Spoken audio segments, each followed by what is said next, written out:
The meeting is live. Welcome everyone tonight. It's the Williamsport City Council meeting of Thursday, October 8th, 2020, 6:30 p.m. We're meeting remotely again in Williamsport, PA. We'll move to item 1, approval of City Council minutes dated 9/24/20. Is there a motion and a second? So moved. Second. We have a motion and a second. Any questions or corrections from council tonight? Hearing none. Mrs. Frank on the motion, please. Mr. Yoder, Yes. Mr. Mack, Yes. Mr. Pelisi, Yes. Yes. Mr. Banks, Yes. Ms. Mealy, yes, Mr. Allen. Yes, motion passes 7-0. Thank you, Mrs. Frank. Before we go to item 2, I need to announce last night, Wednesday, the 7th of October, we had an executive session for contract negotiations and discussing some legal matters. And after the adjournment of tonight's regular meeting, we will have an executive session to discuss legal matters considering litigation. We'll move to item 2, limited courtesy of the floor. We've had several requests tonight. Our policy is we limit, there is a cap of the number of requests we take, and it's at 10. And we have more than 10. So some are going to be shifted to the end of the meeting, public comment. In any case, the first one up is Mr. Ryan Adams, and I believe he's here tonight, correct? There he is. Welcome. Yes, I'm here. Thank you. Dear Williamsport City Council, as a resident of Williamsport and a frequent visitor to the local businesses around 305 Washington Boulevard, I'm concerned about plans to build a Dollar General store at that location. As an economic anthropologist, I'm familiar with research related to economic development models and development driven by retail establishments similar to Dollar Store, which admittedly targets low-income areas and pays the lowest possible wages, has a terrible impact on the community. So a recent ProPublica article documents their strategy for target markets and wage rates that I just mentioned. This type of development shifts local spending from an economy based on the entrepreneurship and business ventures of our local residents to extracting wealth from our area to enrich shareholders and executives in Chesapeake, Virginia, which is where Dollar General is based. So by switching to this, you would be reducing the ability of Williamsport residents to invest in our own people, and instead replacing that with only minimum wage. And that same ProPublica article documents that they generally have 2 minimum wage employees at any one time. So dollar stores also contribute to the exacerbation of economic inequality and racial inequality. They tend to target places that have low political capital, places that have low ability to sort of push back. So according to brand new research from a geographer at University of Georgia, when dollar stores go in, these communities become poorer and the concentration of disadvantaged groups actually increases near them. So they not only target the areas with these vulnerabilities, but those vulnerabilities actually go up after they're established. And so a particular area of concern for me, for those of you that know me, this is something that I'm passionate about, and that's the question of hunger and health and nutrition in our community. And so there is research that demonstrates that consumption of whole grains, fruits, and vegetables all decline when you increase the density of stores like Dollar Store or like, Dollar General. And so the increased rate of junk food consumption, which is calorie dense processed foods, rises considerably. And this is recent research in the International Journal of Behavioral and Nutrition and Physical Activity. So to conclude, the point I wanted to make is approving the construction of Dollar Store at 305 Washington Boulevard, I believe, and the research demonstrates, will cost our community in terms of disinvesting from local entrepreneurship and businesses, It will increase the concentration and the quantity of people that are living in economically and socially precarious conditions. And it will literally cost our community in terms of years of life and quality of life related to health due to the change in diet. Thank you very much. You're welcome. Thank you for the comments. I'm going to begin reading these then. Pardon me for not looking everyone in the eye. I'll be covering these 9 other emails. The first one is from Jane H. Darrow. Her comments are, as you consider granting permission for another Dollar General store to be open, this time on Washington Boulevard, please consider the quality of life in the old Dutch Hill neighborhood. I'm sure you've been made aware of studies concerning the negative impacts of this kind of store makes on the economy, residents' health and well-being, and crime in the community. Please keep this big picture in mind as you consider allowing another corporate store to infiltrate our community. I have owned the property at 303 Washington Boulevard for nearly 6 years. In that period of time, I've expended dollars, time, and care to improve the building, which now includes a restaurant that is a hub of the community and lovely homes for the tenants. During this time, my tenants have enjoyed a secure and relatively quiet existence.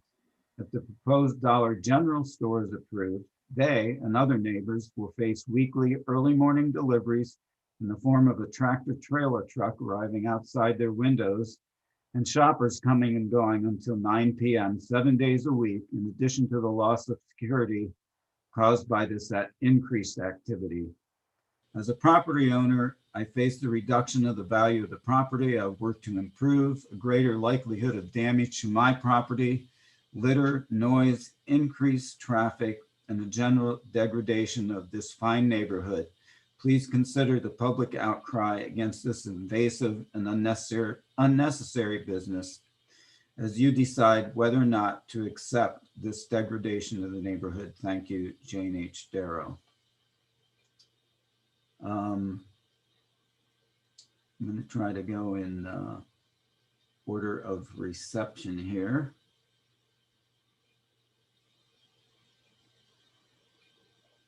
This is from Beth Ecker. As a member of the neighborhood, I beg you to vote no to Dollar General moving into 305 Washington Boulevard.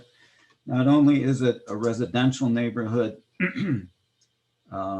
full of children, but with a school directly across the street, to bring that much traffic to the corner would be very dangerous for the school.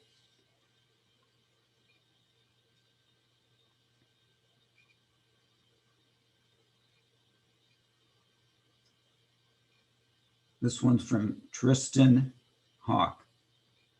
To whom it may concern, I request that my opinion be read as part of the limited courtesy of the floor. As a homeowner on Germania Street, I strongly oppose the construction and opening of the Dollar General at 305 Washington Boulevard. I purchased a home in this section of Williamsport, believing that it was an up-and-coming neighborhood in the city, but the opening of this store is in direct opposition to that. Dollar stores hurt property values, are proven to increase crime rates, and it jeopardizes my own personal investment in the community. I ask that the council vote no regarding the construction of this Dollar General store.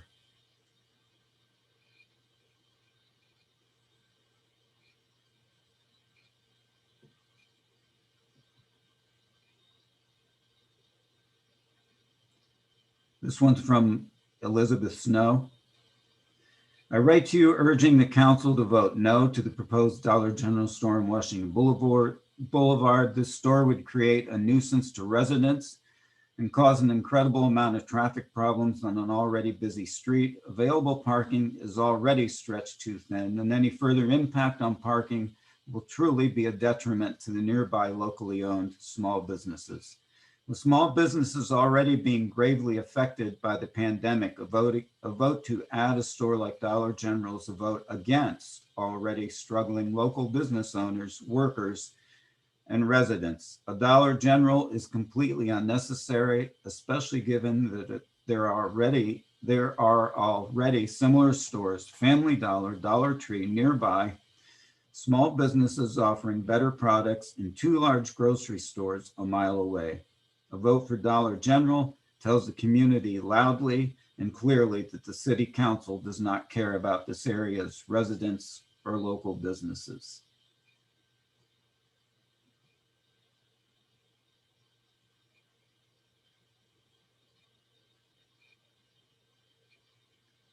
This one is from Nick Leyland. It has come to my attention that there is a proposed plan to erect a new Dollar General store at 305 Washington Boulevard. I believe this to be in direct contradiction to the overarching goal and vision of Williamsport, especially in this area. It's commonly accepted that Dollar General stores decrease the property values and the viability of surrounding neighborhoods. While Dollar General will defend this with the possibility of new jobs, these are low-skill, part-time positions that rarely include benefits. If job safety and security for the Washington Boulevard area are this committee's concern, installing a Dollar General will have a negative effect on all three. Existing local businesses such as Tony's Deli, Sawhorse Cafe, Roy's Bakery could all use help with parking and traffic that some blighted properties are in direct hindrance of. Maybe some focus should be put on such properties. Independent family-run businesses are the backbone of this vibrant community, and I truly believe that this prospect will run in direct opposition.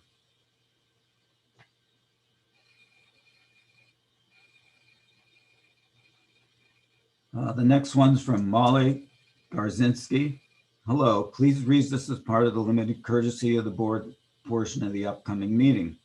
I urge members of the council to reject the proposal that would bring a Dollar General to Washington Boulevard. This is an unwanted addition to the neighborhood.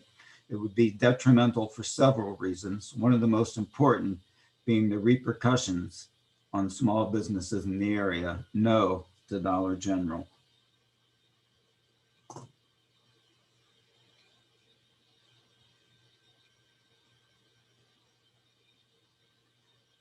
We have one from Christopher Kohler. Dear persons of the committee, it has come to my attention that there is a proposed plan to erect a new Dollar General store at 305 Washington Boulevard. I believe this to be in direct contradiction to the overarching goal and vision of Williamsport. I think I already read this one, didn't I? Either that or I think this is a repeat of one that was already stated because it addresses the existing local businesses, Tony's Deli, Sawhorse Cafe, and Roy's Bakery. So we'll move on to the next.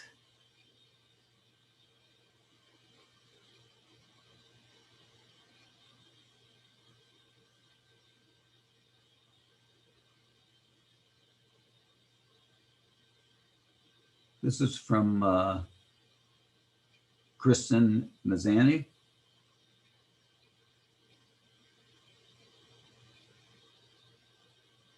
Please accept this email to be read as limited courtesy of the floor. The community's small businesses are already struggling with COVID. Having another Dollar General is not what our community needs.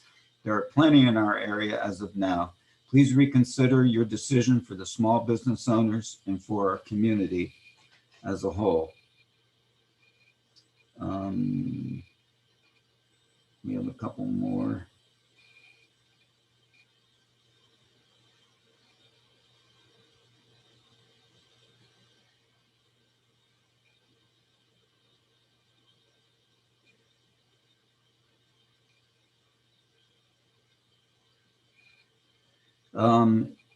Giovanna Daniele.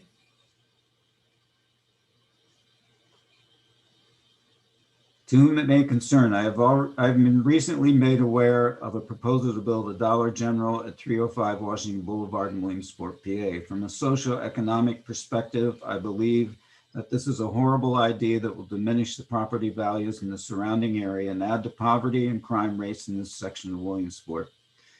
has been shown through multiple studies that Dollar General stores eventually eradicate family-owned businesses in their surrounding area. The Institute for Local Self-Reliance, which advocates for small businesses, provided a brief which reads, while dollar stores sometimes fill a need in cash-strapped communities, growing evidence suggests these stores are not merely a byproduct of economic distress, they're a cause of it.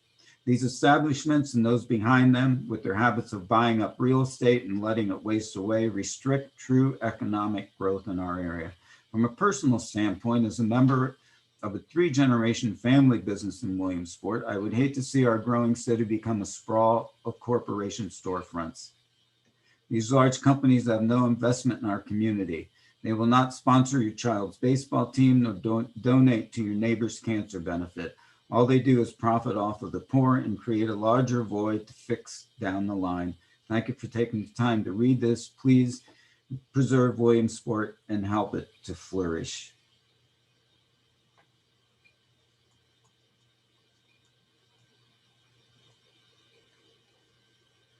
I believe we have one more to go.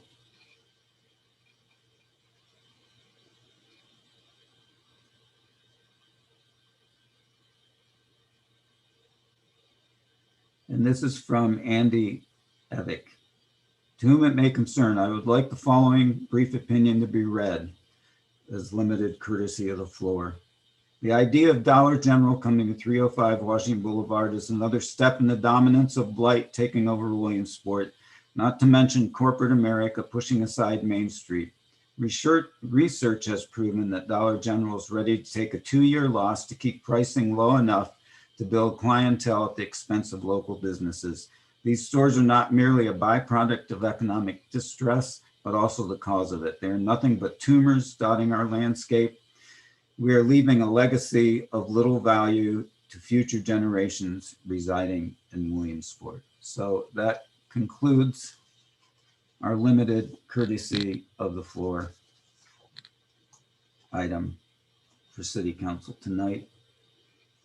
And thanks to all of those who've taken the time to address one of our agenda items. We will now move to item 5. And would you read that in short form, please? Mrs. Frank.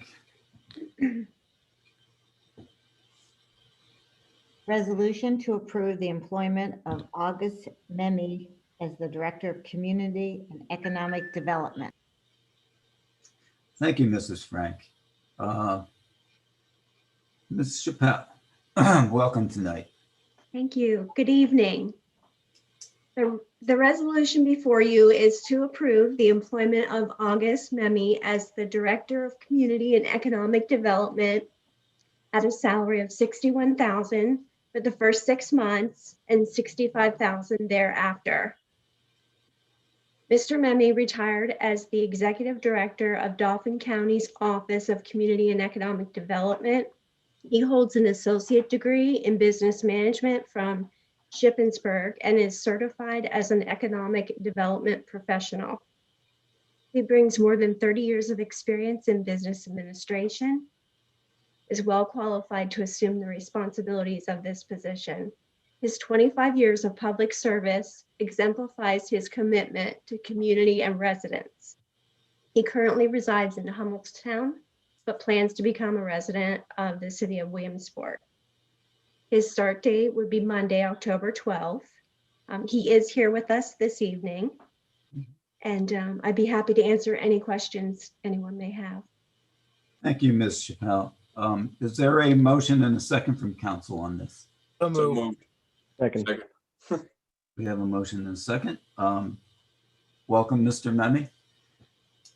Thank you. I appreciate it. I'm looking forward to the opportunity. I'm sure you are, and we appreciate it. Are there comments and questions from council tonight? Mr. Banks. I just want to say welcome aboard.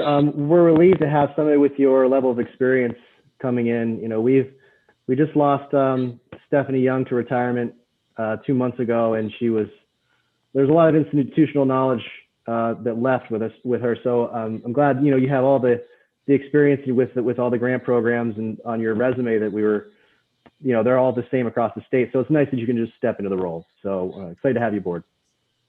Thank you. Mr. Yoder. Yeah, thank you. And Mr. Memmi, I share those sentiments. Excited to have somebody of your caliber joining the team in the city. I think you're an outstanding hire for the role. This was reviewed in finance, and not to step on Liz's toes here, but there was one thing I wanted to reiterate to the full body. One of the discussion items that we had was making sure that Mr. Memmi had clearly outlined goals over the trial period of his employment. And I think that's a really great idea. I think it'll set him up for success. It'll get him off on the right track. And if we could, I think it'd be great for council to see those within maybe 2 to 3 weeks of him being on board, so that we can be prepared to support Mr. Memmi adequately from a legislative perspective. So that would be an ask that I would have of the administration, if we could see those when they're developed and put together. And the other thing, obviously you sat through our limited courtesy of the floor. We've got work to do as far as, I think reframing our economic development strategy and growing our economy and creating better paying jobs for our constituents. So I'm hoping that we can work together on that. And I'm hoping that we can really push this office forward and doing more of that. So welcome aboard. Thank you, sir. Councilwoman Mealy, I'm sorry I skipped over you. It was reviewed in finance. This was reviewed by finance, and it did come to the full body of council with a positive recommendation, especially given the salary specifications outlined in the information we received. It fits within the city's current budget, which is excellent.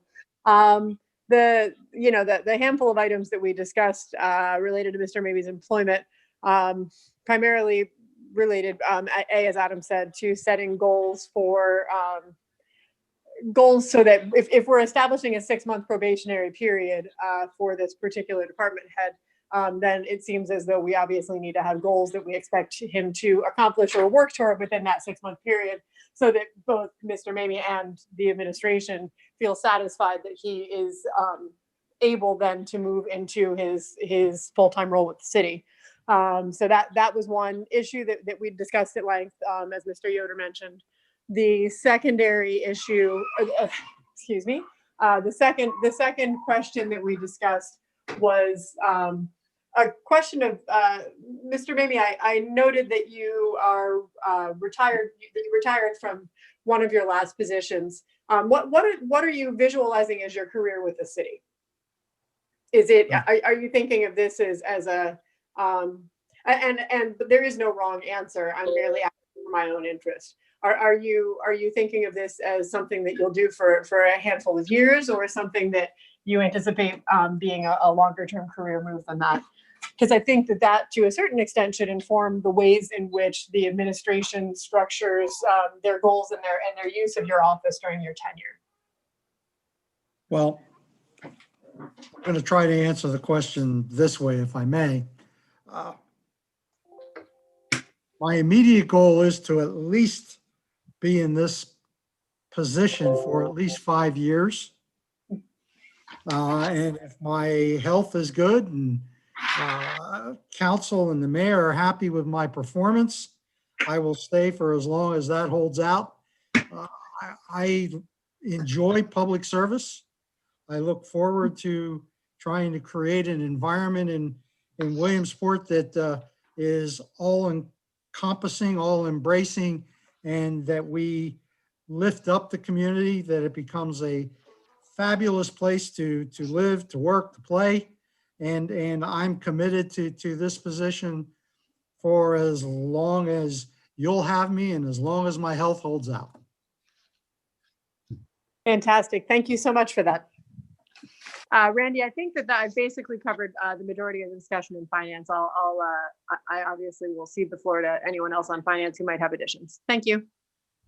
Thank you, Councilwoman Mealy.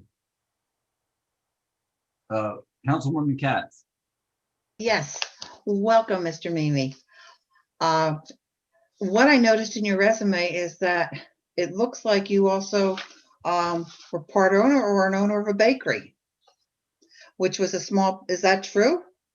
I actually owned 2 bakeries, 2 pizza sandwich shops, a nightclub restaurant, clothing boutiques, and card and gift shop. So I've been a small business person. I understand what it takes and all the effort and all the heartache that goes into keeping a small business functioning and viable. And I've had the great opportunity to serve the community as an elected official and also as a administrative staff member for Dauphin County. So hopefully I bring some value to this position and can help facilitate the development of Williamsport moving forward. As a small business owner, I was really happy to see that because I realized then that you would also, as you just stated, you understand what goes into that way of living and what it also does for a community, and how to bring all of that to fruition. One of our next projects that we were working on, looking forward to working on, is the Park Avenue project, which will be conducive to a lot of small businesses. So I think that's, one of the things that community development could get involved in. So I'm really excited about looking at your resume. What brings you to Williamsport? What chose you to do this? We're excited that you are planning to move into the city, number one. Well, long story short, I've been looking for an opportunity. This looked like an interesting opportunity to allow me to continue my career. And the mayor and his team in the interview process convinced me that Williamsport's a wonderful place to be. And I've brought my wife up. We've looked a little bit around the community. We're going to continue to do so as I continue my employment. And hopefully in the very near future, we'll find a location that works for us and move into Williamsport. And to make this all happen, I had to go out and buy my wife a new car today so she could make the 1.5-hour drive to Harrisburg to visit with her grandchildren. So I'm looking forward to this opportunity and I'm committed to it. Love it. And welcome to our community from the standpoint, we are happy, loving, hardworking people, and we love to embrace new people also. So thank you very much, and looking forward to meet you in person and also to meet your wife. And if you need any help with housing, I'm sure there are plenty of us that can help you with that. Thank you very much. Other comments from council members or questions? Mr. Politi. Yeah, for the sake of not taking up too much time, I also just wanted to say welcome. Looking over your resume, I'm extremely excited to see what we're able to accomplish. It looks like you have more than enough to bring to Williamsport, hopefully to get us going further in the right direction. I'm happy that the mayor and some others were able to convince you to come be part of our small city family here. So welcome, and look forward to working with you. Thank you very much. Mr. Yoder. Yeah, while we're on the topic, I can't talk. Excuse me. While we're on the topic, if the mayor, Joe Allen, can provide any feedback on how we're making out with Director of Public Works.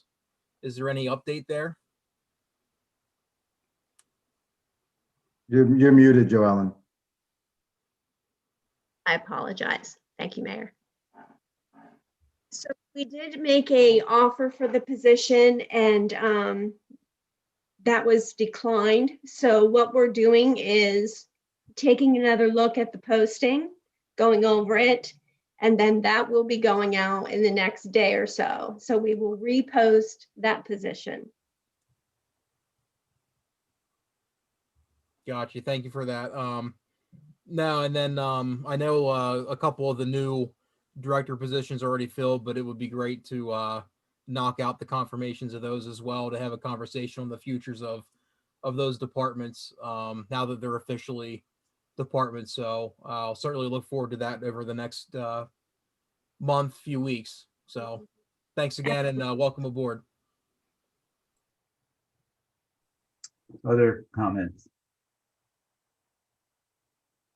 I'd just like to add my congratulations to Mr. Memme and welcome you. Obviously, 2020 has been a challenging year for every municipal government, and ours is no exception to that.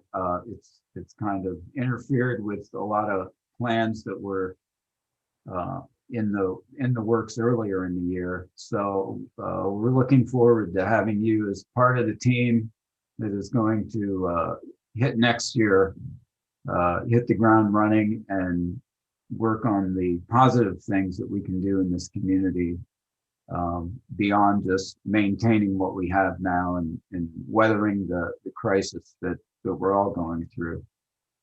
Really look forward to that.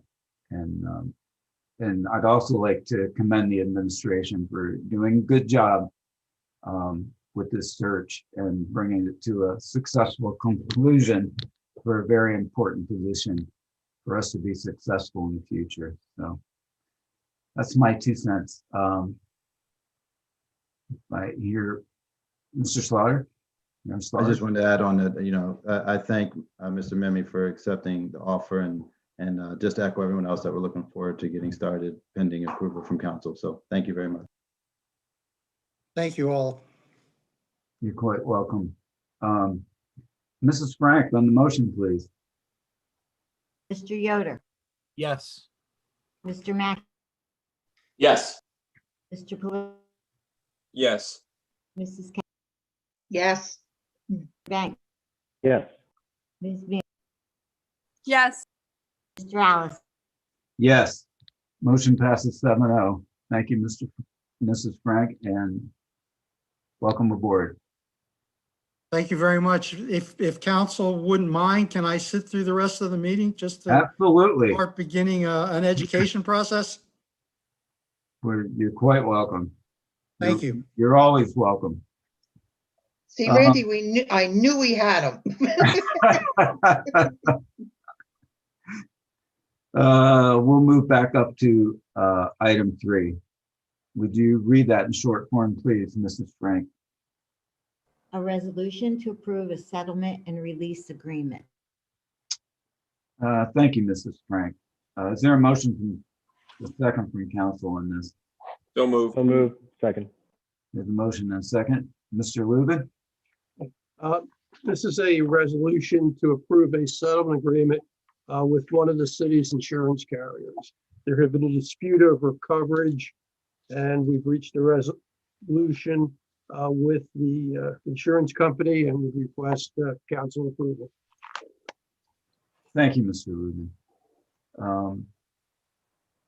Are there any comments or questions from council this evening? Hearing and seeing none, Mrs. Frank, on the resolution, please. Yoder, Yes. Mr. Mack, Yes. Mr. Pelisi, Yes. Mrs. Katz, Yes, Mr. Banks, Yes. Ms. Mealy, Yes. Mr. Alice. Yes. Motion passes 7-0. Thank you, Mrs. Frank. We'll move to item 4. Would you read that in short form, please, Mrs. Frank? Resolution authorizing the excavation of certain streets for a water main replacement project by the city of Williamsport for the Williamsport Municipal Water Authority, known as fiscal year 2021 Water Main Replacement Projects. Thank you, Mrs. Frank. Is there a motion and second from council? so move. Second. Second. There's a motion and second. Thank you. Mr. Girardi, welcome. Yes. Good evening, President Allenson, members of council. What you have before you is typically at this time of year, we have resolutions concerning street excavation cuts. This resolution involves 3 particular streets or areas. One's Susquehanna Street, the other one's Cork and Du Bois Street, and then the other one is Franklin Street, Upland Road, and Lundy Drive, and that's probably the biggest one of the 3. Okay. As everybody's aware, the plant's closed sometime in November, and at that time, our moratorium starts on all streets. We don't allow anyone to cut into the street unless it's an emergency repair. And depending on the time of frame when different utilities start, whether it's UGR, the Water Authority, Sanitary Authority, they will request an extension of time to be allowed to cut in that street. And council has that ability to grant that resolution. That's what we're requesting now at this time. Some of the things that are in the resolution, we put in when the plants finally close, they have to use high performance cold patch put in the streets.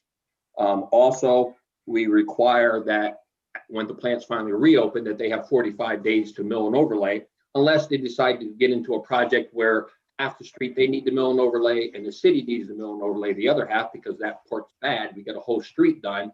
And then they go ahead and we'll end up billing them for their portion of the work, which usually starts in later on in the year, street project. And the only other thing I wanted to point out was we did add the section in here concerning brick repair, even though it's in the ordinance. We want to make sure that the brick streets are put back the way they were supposed to be put back. So that's also in the resolution. If you have any questions of myself, I'm more than happy to try to answer them. We also have 2 representatives of the Water Authority. One thing though, I wanted to make sure I read in the paper tonight and make sure council is completely clear on this. The Water Authority has already started these projects, some of them, and this one on Grampian that goes up Franklin Street, they have started. They're permitted to do that anytime that the plants are open throughout the year. What they feel though, they're not gonna be able to have it completed at the time frame when the moratorium starts. That's the reason why they're requesting the extension of time. That's all I have at this time. Thank you, Mr. Gray. It was reviewed in Public Works. Oh, yeah, I'm sorry. It was reviewed Public Works and they came through with a positive recommendation. I'll hand it over to Mrs. Katz. I'm sorry. Thank you. Mrs. Katz. Yes, this did come to Public Works, and here tonight is Mike Miller and Eric Smithcall from the Water Authority. We do have this with the Water Authority and also the gas company. There are a lot of underground work that has to be done, and that's the only way I can put it to you. And to accomplish all of this within the season at times can be very difficult. So yes, this is something that came to us. We usually get 1 or 2 of these at the end of the season, towards the end of the season. And it's very vitally important that they do come to us, that we keep the lines of communication open of where the roads are being repaired and why they're repairing them. It also helps for the city to know that our own streets that we're doing and paving and everything does not get, how can I say, ripped up when they shouldn't. We did pass this with a positive recommendation, and sometimes it is better to do these things before the season ends, in order, as I've heard over the years, sometimes to let things set and then go back. So and I think, Eric, I see you're shaking your head. So I've learned that over the years. So like I said, this was passed with a positive recommendation. And if Mike or Eric has anything to add, they're more than welcome. Hear me okay? Okay.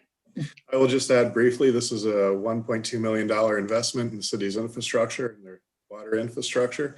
It's been a cooperative effort with council and the mayor's administration. We're working very well with the city administration.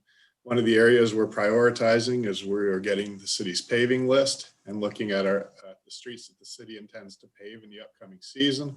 We're reviewing our infrastructure underneath those streets and making sure that we can make repairs.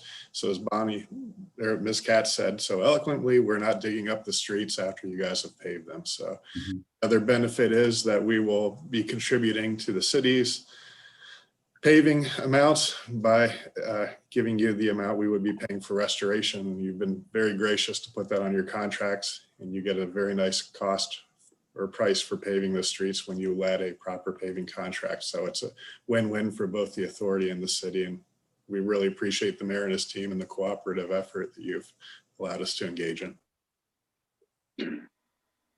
Thank you, Mr. Miller. Comments from members of council? I think we're all happy that infrastructure is being replaced. It's always good to replace water lines that are older before winter gets here, because we've all seen those that are broken in the bitter cold and the mess that makes. So it sounds like a win-win. Seeing no other questions or comments, Mrs. Frank, on the motion. One item, Mr. Allison, just wanted to let council know that, again, you'll probably get about 2-3 more of these through UGI because there's some of those projects that they're going to request to extend time to cut. So just to give everybody a little forewarning. Okay. Of course, they'll go through public works as they normally do. Mr. Girardi, what's the difference between regular cold patch and high performance cold patch? Durability, it just lasts longer. It's better suited for cold weather than the cold patch. And when the plows and everything go over them, it doesn't usually knock them out. I mean, it will eventually, but not like it does with cold patch. Okay, great. Thank you. Mrs. Frank. Mr. Yoder, Yes. Mr. Mackey, Yes. Mr. Pelisi, Yes. Cat, yes, Mr. Bay, Yes. Ms. Mealy, Yes. Mr. Allison. Yes, motion passes 7-0. Thank you, Mrs. Frank. We will move to item 6. And would you read that in short form, please, Mrs. Frank? Resolution authorizing a memorandum of understanding between the City of Williamsport and the Williamsport Area School District for School Resource Officer. Thank you, Mrs. Frank. Is there a motion and a second from council? So moved. Second. We have a motion and a second. Welcome, Chief Hagan. Good evening, President Allison and members of council. This is our standard memorandum of understanding between the city and the school district.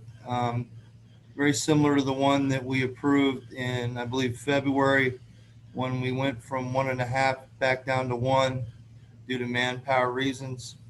The only change is the amount of the salary, which goes up each year. And so we want to continue the SRO program. Sergeant Jody Miller is doing a good job in that position at the school. The school is very happy with his performance up there. And we plan on continuing that into next year. So this was reviewed by the Finance Committee and passed forward to the full body of council with a positive recommendation. I welcome any questions. Thank you, Chief Hagan. Ms. Mealy, Finance Committee. Hi, Randy. Yep, this was reviewed by finance and forwarded to the full body of council with a positive recommendation, as Chief Hagan stated. That obviously this item has appeared on our annual agenda for, well, perhaps not our annual agenda, but on our agenda frequently over the last several years since we've had a school resource officer at the high school for quite a while now. We did revisit this agreement last February, as many of you will recall, because we were removing the part-time school resource officer from the agreement because our manning situation in the police department did not permit us to furnish a part-time as well as a full-time school resource officer. The discussion at the Finance Committee primarily centered on what a good program this has been for the city. I did ask Chief Hagan about the impacts of COVID on this thus far. Chief Hagan mentioned that when the officer is not serving at the school because the school has limited hours, limited student population, he is serving with the police department, obviously, and that's likely to continue until and if they reconvene in full school this season. But obviously, this has been a good program for us. The amount of the daily cost of the officers to the school district has obviously increased. I believe Mr. Yoder noted by about 9%. That is because we had a 2-year contract with the school district last time, and that 2-year contract meant that their cost did not increase year over year. And obviously our costs for police officers do increase year over year.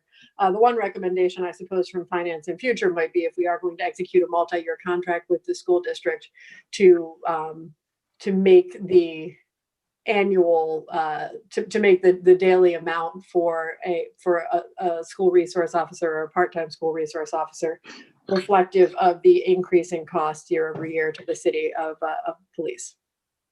But that would be everything. Thanks very much, Randy. Thank you, Ms. Mealy. Anyone else on finance or anybody from council have questions or comments?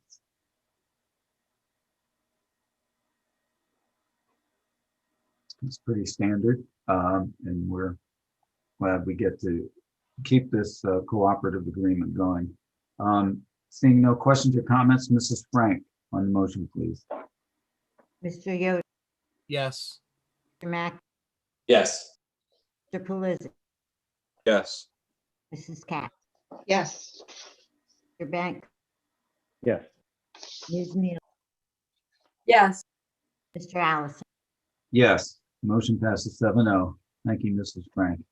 We'll move now to item 7, land development. Would you don't need to read that, it's not a resolution. It's land development for Dollar General, 305 Washington Boulevard. Mr. Nar. Good evening, President Allison and members of council. What I present to you tonight is a land development request from Hutchinson Company LLC. As part of this land development plan, there is a demo application in reference to demoing the existing building structure in order to build an existing vacant structure. What is an existing vacant structure, they're requesting to demo that. So part of this land development, it is the demo application as well. The new 5,976 square convenience store is located at 305 Washington Boulevard. It is within the CC zoning district. It is a permitted use. The proposed building is 5,990 square feet. It's required to have with on-street parking, 25 on-street parking spaces, and then they do have 5 lease spaces. The required parking is 200 square feet of parking, 200 square feet per parking stall. The required is 30 stalls, so they do meet Article 1345 for parking. They also, the stormwater was reviewed by the city engineer and myself, and it does meet the stormwater requirements of our ordinance. The facility will have 2 means of entrances, Franklin Street and Washington Boulevard. Washington Boulevard would need PennDOT HOP approval. HOP approval has been granted by PennDOT, and I do have that. Again, it was reviewed by our Lycoming County Planning. You do have comments. The comments I also sent you are highlighted in red. They have been, modifications have been made and changed. The land development plan that I have, that you have before you, is what was stamped and approved by the county. This was also the plan that was approved by our planning commission, who met this past Monday and gave positive recommendation. I do have representatives here and I can answer any questions. And again, the land development plan does meet all the zoning, stormwater requirements as far as the land development plan. Thank you, Mr. Nar. Obviously, this is going to be a discussed subject tonight, more than usual, maybe a little bit when we handle land developments, although we do go into detail often. But before we get to that point, I'd just like to make a couple things clear to the public that may be listening, and also to those who will be watching this possibly later. And it was addressed in some of the comments that the city council should not condone this, should not have approved this, should not have welcomed this. Land development is not something city council is involved in from the ground floor up. It's really a legal process that the developer and the landowner, whether they're the same or not, whether they're 2 entities or 1 entity, there's a legal process they have to go through, and that they're allowed to go through. And that process consists of going to our zoning hearing board, the county planning commission, and our city planning commission. These are legal requirements that ensure that they meet everything that can be legally required of them There is no, as long as they meet that and they're in a zone that allows that kind of development, it's really, in some ways, council's hands are tied. I mean, I would hazard to say that our hands are definitely tied legally. We really don't have the latitude to address any development as long as they hit the legal benchmarks that are in the code and in the ordinance. And as you heard Mr. Narr reference, he and the city engineer also reviewed everything that deals with the physical structure and the development. The business itself has to comply with and fit in with the zoning requirement for the district that they're in. And a Dollar General or any similar type store, and many of the different ones were referenced in some of the letters tonight, does fit in with the zone that they want to put this thing. I'm not making a judgment comment or not arguing that some of the things that people brought up in their letters and their concerns are not legitimate. That's not to say that at all. I'm just trying to define for people what city council has to look at. The viewpoint that we have to look at this from is the legal standpoint first. Our own personal opinions are legitimate as far as the way we view things and how they fit in, but they don't hold legal weight. And I believe and we certainly don't have a hand, rarely do we have a hand in the development itself and talking to the developer. That usually, if it goes to anybody, it usually goes through the administration with community development and those other resources that are there. Sometimes through our ERC committee, but generally it's private industry and business.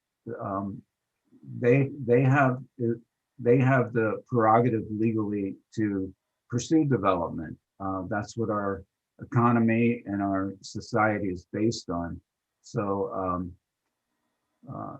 there's just a clear delineation there that a vote by council does not always mean they approve of the particular development, but we need to follow the law under every case. I just wanted to make that clear before we go any further. Mr. Allison, if I can clarify something for you, I would appreciate it. Certainly. To the general public and as well as council, what happens with a land development plan? The developer or the property owner will submit a plan to the Bureau of Codes office. It is reviewed extensively by myself as well as our city engineer to make sure that it meets zoning ordinances, make sure that it meets our design standards, it makes sure that it meets certain criteria. If it does meet those certain criteria, at that point we advise the developer to send copies to Lycoming County Planning. Their planning department, again, looks at our ordinance, looks at the plan, reviews it. Once they make their comments, they submit them back to us. We take those comments, the plan, and we submit that to our city planning commission. Our planning commission will review it, make their comments, make their recommendations, address their questions and concerns. If all of those are addressed and meet, then at that point, we submit the formal plan for final approval to council, explaining that it has been reviewed by these different entities. As far as the zoning hearing board, What happens with the land development plan, and when it's initially reviewed by myself at the office and our city engineer and our Bureau of Codes office, if we look at it and it does not meet those requirements, we send them a denial letter. That denial letter gives them 30 days the opportunity to take it to the zoning hearing board to ask for an exception. That's how the zoning hearing board gets involved. And then it's their determination whether they're going to allow those exceptions to our laws or our ordinances. And again, when we begin reviewing these plans, we review them, we discuss them with the city engineer, Bureau of Codes. If it meets those requirements, we allow them to move it forward in the process. If it does not meet those requirements, that's when it goes to the zoning hearing board. That's all I have at this time, Rand. Mr. Allison. Yeah, thank you, Mr. Nar. Appreciate your professional input there. With all that being said, I think we've outlined it as far in as detailed a way as we can at this point. So let's go on with the business of the land development proposal itself. Is there a motion and a second on this from council?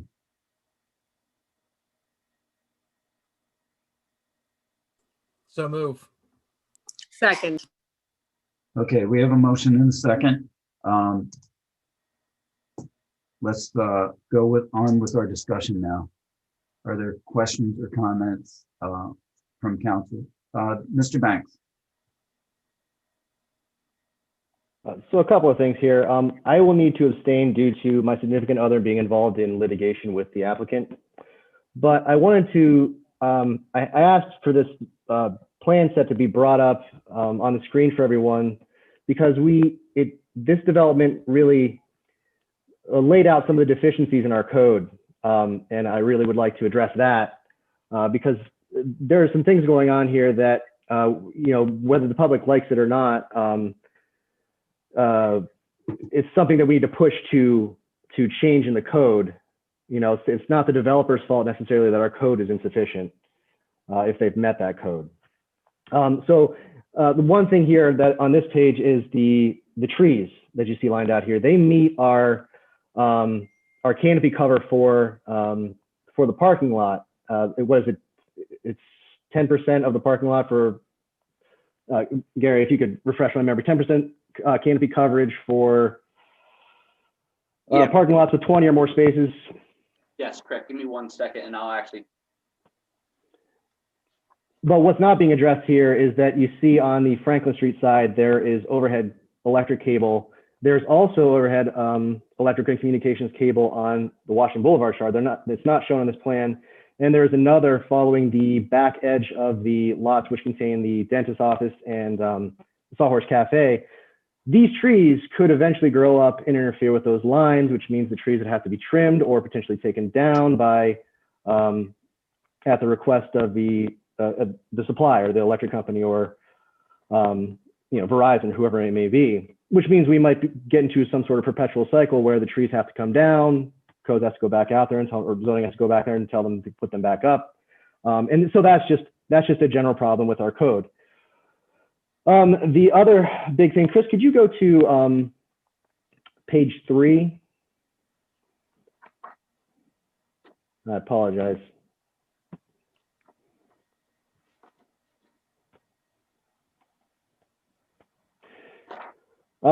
So the building setback is a huge problem and something we need to set maximum setback limits on.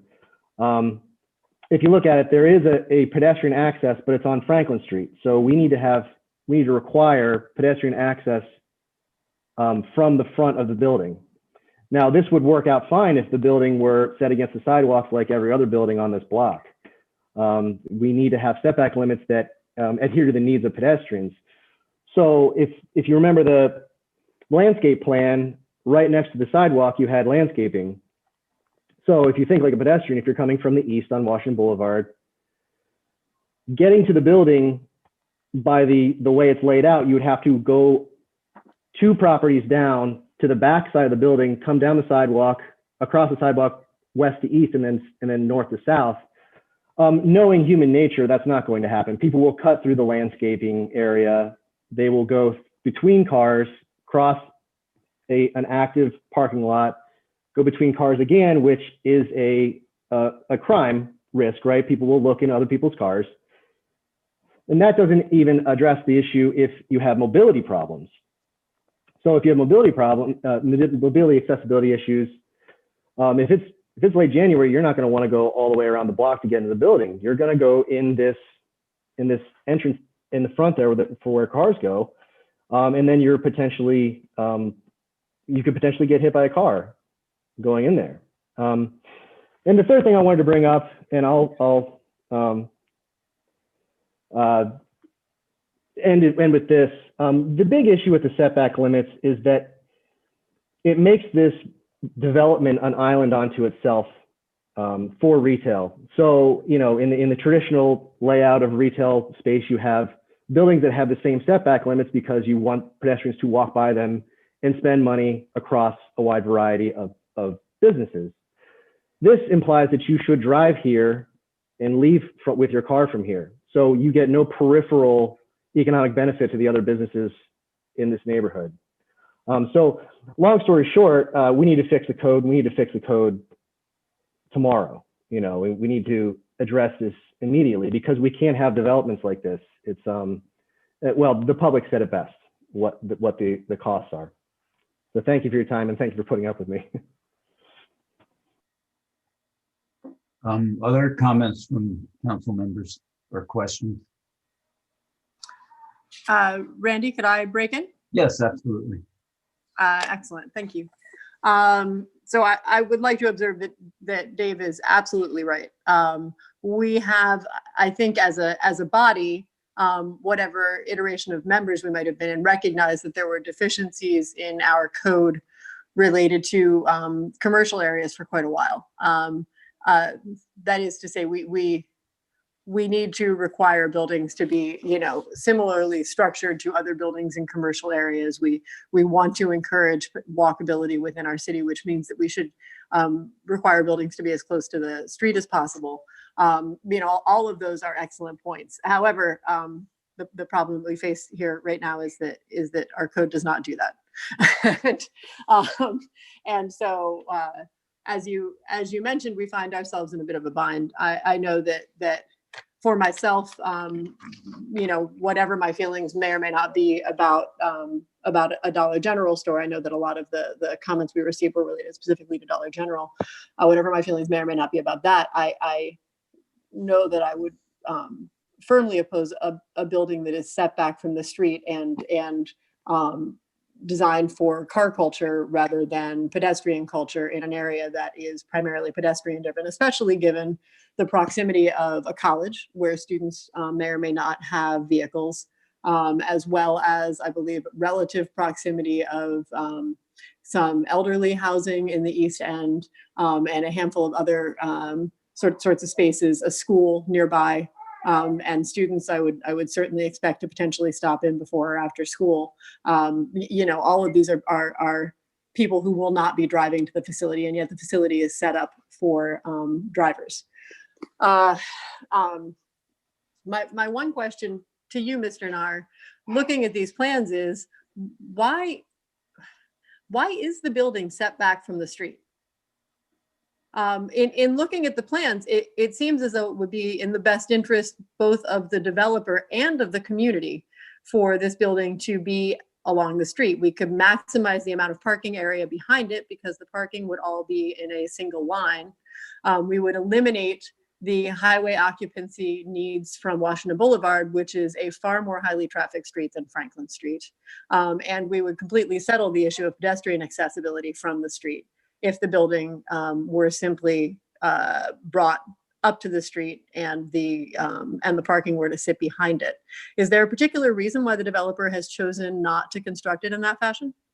You would probably have to ask the developer. The only thing that I can say as far as that, Ms. Mealy, is when you deal with the parking, what they looked at is they already had a current hop there. There was an existing building that basically, which was the Wendy's, that had access as far as traffic coming in. They have a drive-through that was coming in. So they had a hop. The only thing with the highway occupancy permit, they were just basically modifying it, taking away that drive through to utilize that. So as far as that standpoint, that's what my assumption is, but you probably have to talk with the developer and their architect, and I believe we do have representation here. Got it. I was going to say, I mean, the hop was not, the location of the ingress and egress were not what they currently are. So the hop would have had to be pretty well modified to suit this structure, correct? Correct. It was modified because they were removing the drive-through access. Okay. So yeah, I mean, I will say we received excuse me, I'm forgetting what it's called, but basically the mock-up of the structure today in our email, and certainly the developer's willingness to do a brick facade will help this to integrate slightly better into the neighborhood. But I think that we are all aware that Lycoming College, which is what they base their building design on, their facade design on, comes up to all of their buildings pretty much sit on the street. So this, there's a basic discrepancy there. If the developer or the designer, the architect are on the line, could someone give me any insight as to why the building's set back when you could maximize parking by setting it forward? Okay. Miss Mealy, can you hear me? Yes, I can. My name is Ryan Heimbach. I'm with Paul Baker Engineering. To answer your question, we looked at a couple different variations of this site, trying to maximize our parking as well as access. And this was the arrangement that seemed the best fit, the kind of awkward arrangement that this property has. More importantly, one of the issues that is kind of a driving point to this design layout is truck access. Having the parking in the rear doesn't really allow us to bring a truck in adequately and to get the truck out adequately. So those are the primary driving forces as to the design that you see before you. And it doesn't allow for bringing a truck in adequately and driving it out adequately. Are you saying that there's not enough width in that parking area for 2-lane access in the rear? It has more to do with the overall length of the truck. Just having the length of this lot is kind of pertinent to being able to get that truck in, straightened out, so it can back up to the unloading area there to the north of the site. And then to be able to get the truck straight out onto Washington Boulevard.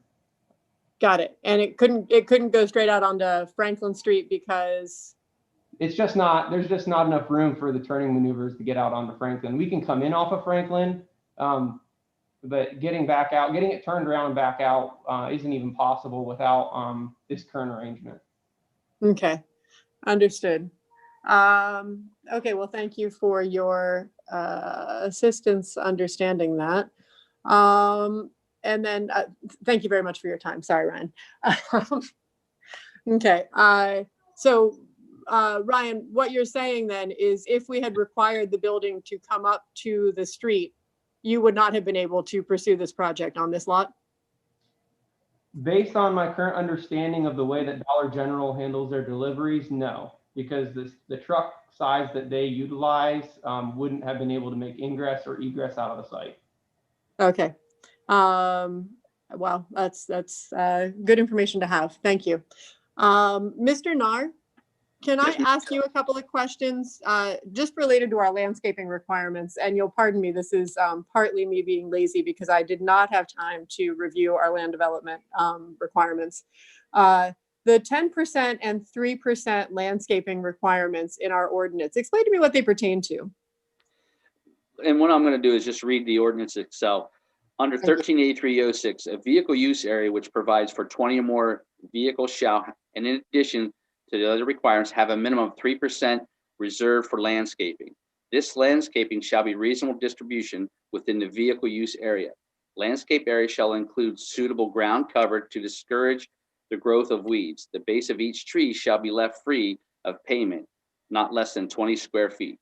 Trees and other pruning shall receive the following credit towards meeting the requirements of the footage of the landscape area cited above. Basically what this is doing, and again, it's so that you're not alleviating and making it all just a paved area and become Right. and porous. So explain to me, so we have a 10% landscape requirement on what? On the commercial property, that they're required to have that 10% area have And that And ability. that includes the square footage of the building, correct? That is correct. So 10% of the entire lot, and the entire lot size then is 26,000 square feet, give or take? Correct. Okay. And then the 3% applies only to the vehicular use area, which would be the parking area? That would be correct. Okay, so the requirement then is for that area is an additional 3%, so 13% effectively on the on any space that can be driven on, and 10% on the building space. 10% of the building has to be landscaping, more or less. And the building's total area is about 7,000 square feet, correct? It's actually not. The building itself, the original plan that was submitted was the 7,000, but the proposed plan that you had before you as far as the land development is 5,990 square feet. They modified it. Again, when they originally submitted it, they modified it. They did go through the zoning hearing board for that size of stores, what they wanted, but based off of the zoning hearing board not permitting it, allowing the variances, they remodified it and reduced it down to the 5,990, which at that point they met the parking and they met all other requirements of the zoning code. Okay. But on our drawings, it still says it's a 7,000 square foot building. If I may, Gary and Miss Mealy. Uh-huh. This is Ryan again. Hi, Ryan. Hi. Just to correct that, the building itself is currently what's shown on there, which is the 7,900 square feet. What Gary's referring to is the actual public access area, which is what the parking is based off of. Our original building, I believe, was more on the order of 9,100 square feet. So we reduced it down to around the 7,900 square feet to meet the ordinance requirements. The 5,800, I believe it is, that Gary's referring to again is just the public accessible area that the parking is based off of. Okay. And that's what we look at. Got it. But they're required to replicate the entire 79. That is correct. Right. Yeah. In landscaping. Got it. So the parcel area is about 28,000. Sorry, I'm having a hard time blowing this up to what I need to be to read the numbers. It's about 29,000 or 28,000. Minus that 7,000 is about 21,000 square feet that they'd have to do 3% on, correct?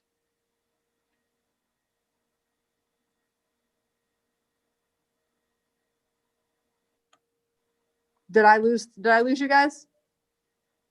Gary? No, I'm here. We're here. Am I reading that right? So if the total lot size is 28,000, then they'd have to have a 3% landscape area for vehicular use on the remaining 19,000, something like that. Okay. I'm just trying, because what they're saying that they're required to do the 3% on about a 12,000 square foot area. Why would that be? Would you, if I could interject again? Go ahead, Ryan. What you're seeing there, just to correct that discrepancy, is the actual VUA, which is a vehicle use area, which would include all the parking and the drive aisles. Mm-hmm. That is the 12,100 square feet. All the additional area, you're looking at the 26,000 represents the whole parcel. So you have to also remove out all the green space that we're providing too. To get to that 12,000. And the pedestrian space. Correct. And whatever, what is the space in the rear for the dumpster, et cetera, does that count as vehicular space or not so much? I do not believe so, no. No, we do not count that as vehicular space. Okay, understood. So wow, that's 7,000 square feet of space there. I mean, you've met the landscaping requirement and exceeded it. I'm merely asking about the differences in the numbers. Just sorry to put you on the spot, Ryan. I'm also sort of just trying to understand how it plays out when I have it all delineated for me here so clearly. So thank you. Those are all the questions that I have for right now. Mr. Allison, I don't know if anyone else has any comments. Mrs. Katz. Yes, I'd still like to clarify about the truck coming in off of Washington Boulevard. It does, when you say that it has to come in off of Washington Boulevard, does it turn where those parking spaces are in front of the store? Explain to me that again, how that's working. There actually is on sheet HOP1, which I believe is the 5th sheet into the set, bottom right-hand corner, I believe it is. There is a turning maneuver demonstrated there. The truck will come into the site off of Franklin, as shown there. Pull up through the site, straighten up, back up to the dumpster / unloading area, and then it will proceed out onto Washington Boulevard. Okay. The only reason I'm questioning this is because this goes back to when Wendy's was in operation, and there were parking spaces, and also with the drive-through, it was really difficult for cars to get out of there at times because of Washington Boulevard being so busy most of the time. You can see a big truck. What I'm concerned about are the cars that are parked there trying to get out of there on Washington Boulevard. Is there a way to just do for the turnaround for the truck and not have the parking spaces and have all parking in the back? Unfortunately, no. No? Okay.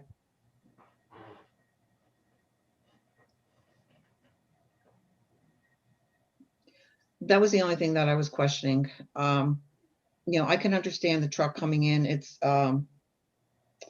we would all like to see, the building itself come up further. Yes, Wendy's was back where you're probably starting the building. Am I correct? It's fairly close. So that was really off. It wasn't really up to the sidewalk anyhow with the way Wendy's was.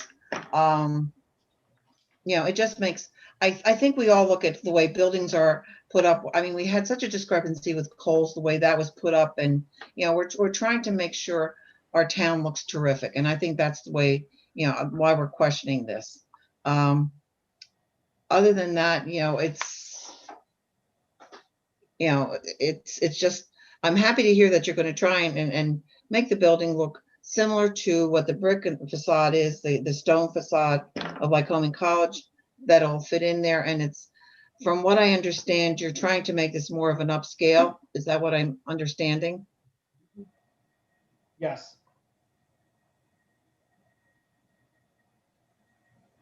So the color scheme is going to be beige. Is that what it's going to be? Yeah, go ahead. I don't know if you'll be able to see this, but this is a rendering of it there. Okay, and that's what it's going to look like? Yep. Ms. Katz, that's the email that I forwarded to council before this meeting. It didn't come down for me. Okay, I thank you. If anybody else has any questions. Mr. Mackey. Yeah, thank you, President Allison. Yeah, I guess I won't beat the dead horse. Yeah, there's really not a whole lot that City Council can do about this. President Allison, you made that clear.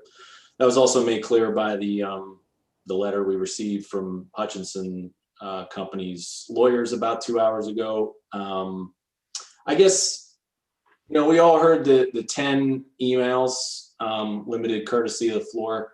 Mrs. Frank, do you know how many more emails there are to be read at the end of the meeting? Approximately. Do we still have Mrs. Frank? Legion, John, legions. I just looked at our email. There are a million in there. About at least 20 more. I guess the first thing for the representatives from Hutchinson, I would invite you to stay for the entire meeting and listen to the rest of those emails. And I think this is a good opportunity for someone there in your room to respond maybe to some of these emails. Because you have every right to build this store, but I think it's very clear that the neighborhood really doesn't want it there. So I just, here's an opportunity for you to maybe speak to those concerns. Mr. Mackey, I have 15 listed to read yet.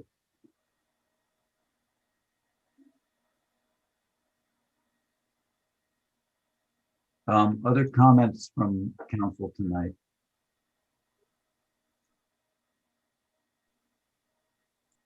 Randy, if I could just say something quick. Yeah, go ahead. Well, actually, one quick question for the representatives of Dollar General that are on the call.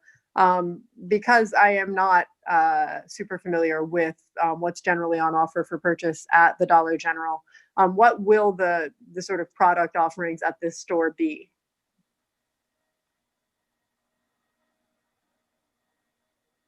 Yeah, hello, this is Gabe Hutchinson here. Can you hear me? Hey, Gabe, how you doing?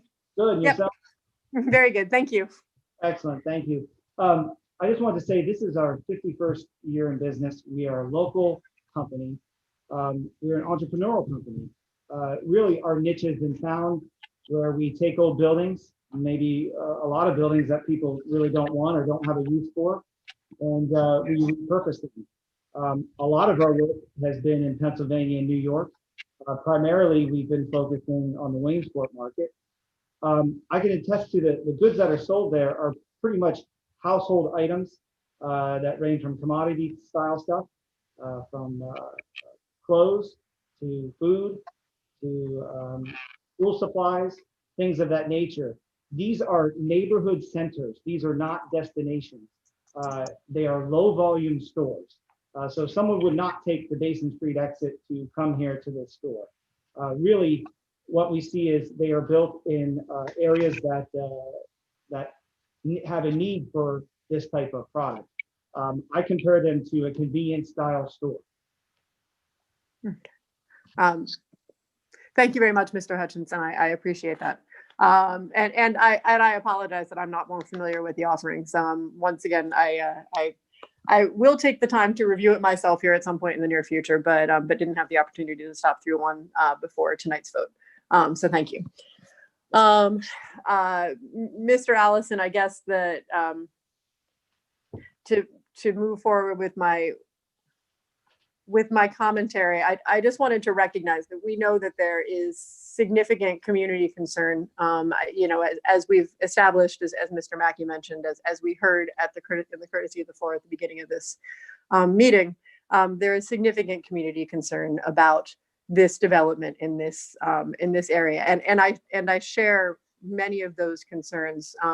As a city council, we one of our main charges, to my way of thinking, is the improvement of our community, and while we recognize that any new business has the possibility of bringing improvement to the community, there are of course some businesses that hold that reputation more than others, and so I appreciate the concern of the neighborhood.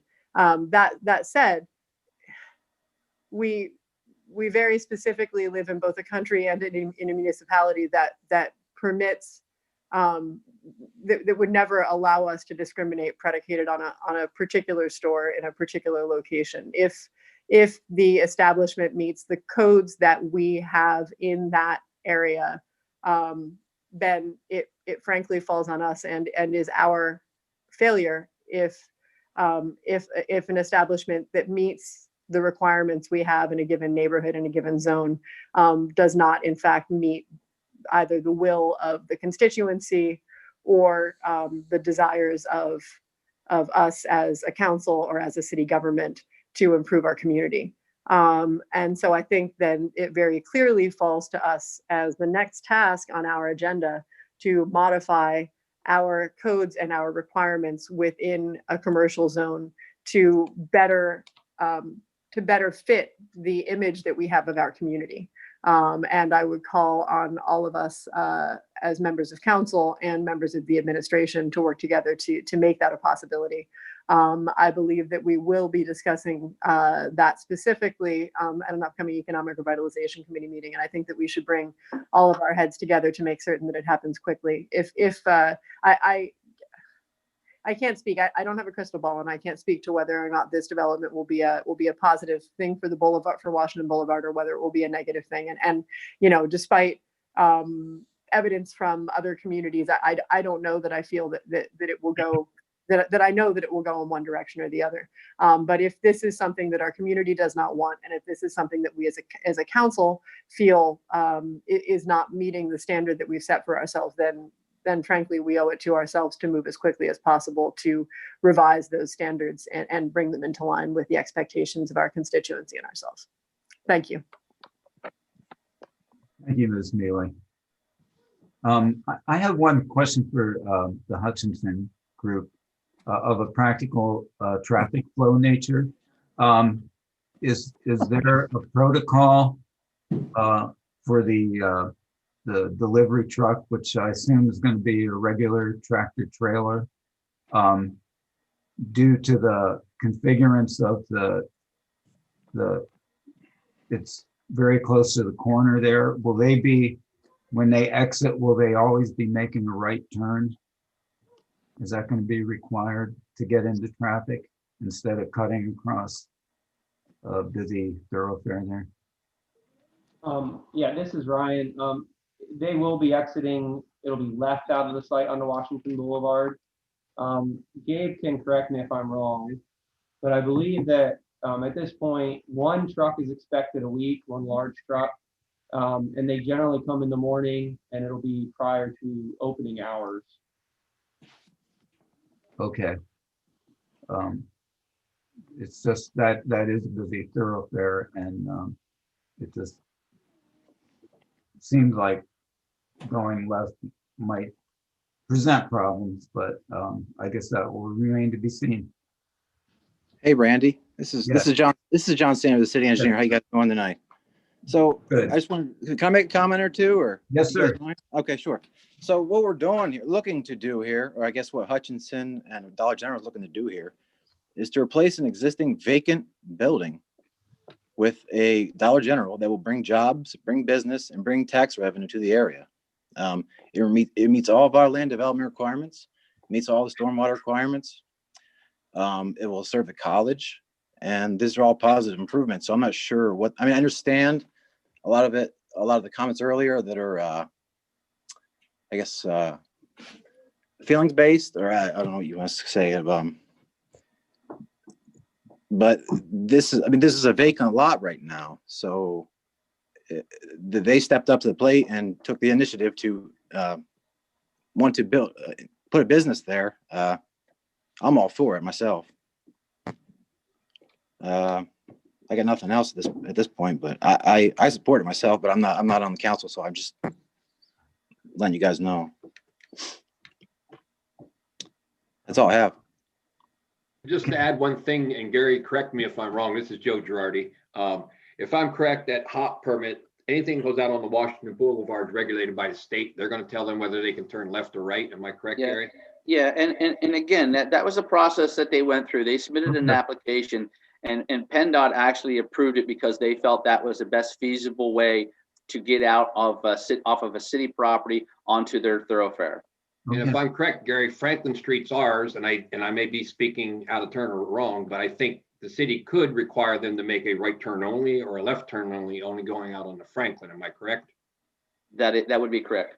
That's true. We haven't seen it. Those movements are done by what's called the auto turn program. If I'm right, Hallbaker Engineering, is that correct? I would assume that's I saw the diagrams, the auto turn program. That's the industry standard for turning movements in and out of parking lots, etc. So they did their homework. They did it perfectly correct. Is that true, Hallbaker? I thought so. Yeah. So those are just suggested movements. Whether they happen that way, that remains to be seen. But yeah, we can dictate that in the future if this passes. But they're taking an empty lot and they're tweaking the normal Dollar General look to modify it to match the existing architecture in the area. I mean, I don't think they can do anything any better than they already have shown on paper. In regards to the earlier comments, I have no comment. I don't have an opinion either way. I do, but I'm not gonna mention it. But I'm all for the project myself. I would agree.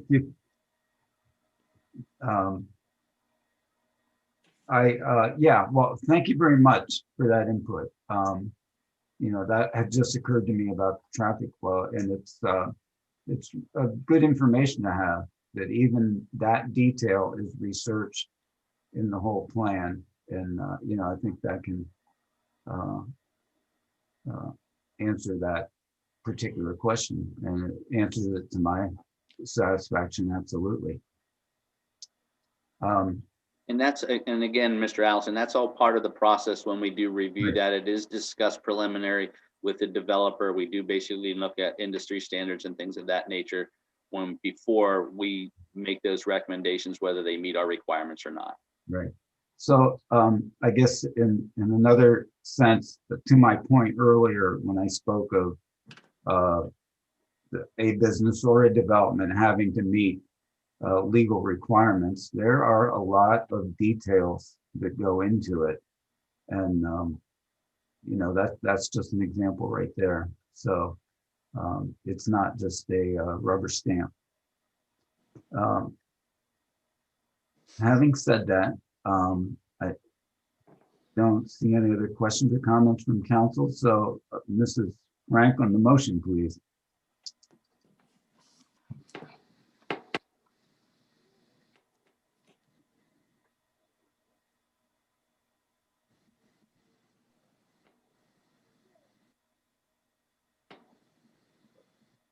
Not really. Have we lost Janice? I hope not. Mr. Lubin is here. Okay. She Give it to us, Norm. may have technical difficulties. Mr. Lubin, you're up. Oh, thank you. Mrs. Katz. Hello, I'm here. Oh, okay. Hi, Janice. I was muted. Mr. Yoder,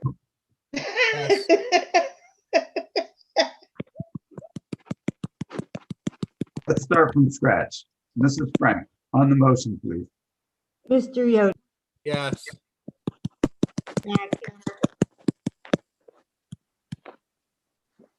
I hear a lot of pitter patter, but Mr. Mackey, Yes. Mr. Pelisi, Yes. Mrs. Katz, Yes. Mr. Banks, Dane, Ms. Mealy, Yes.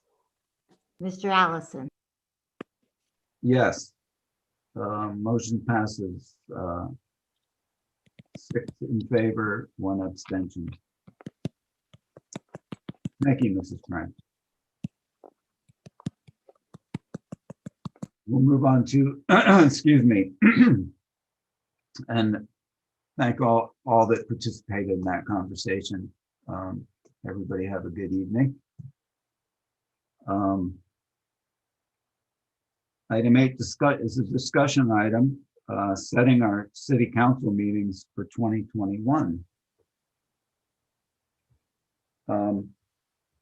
We had a calendar, prospective calendar presented to us that had 2 issues that we had been discussing, and in an informal way. And one was our meeting time, and the other one particular issue was the month of August, due to that being Little League month.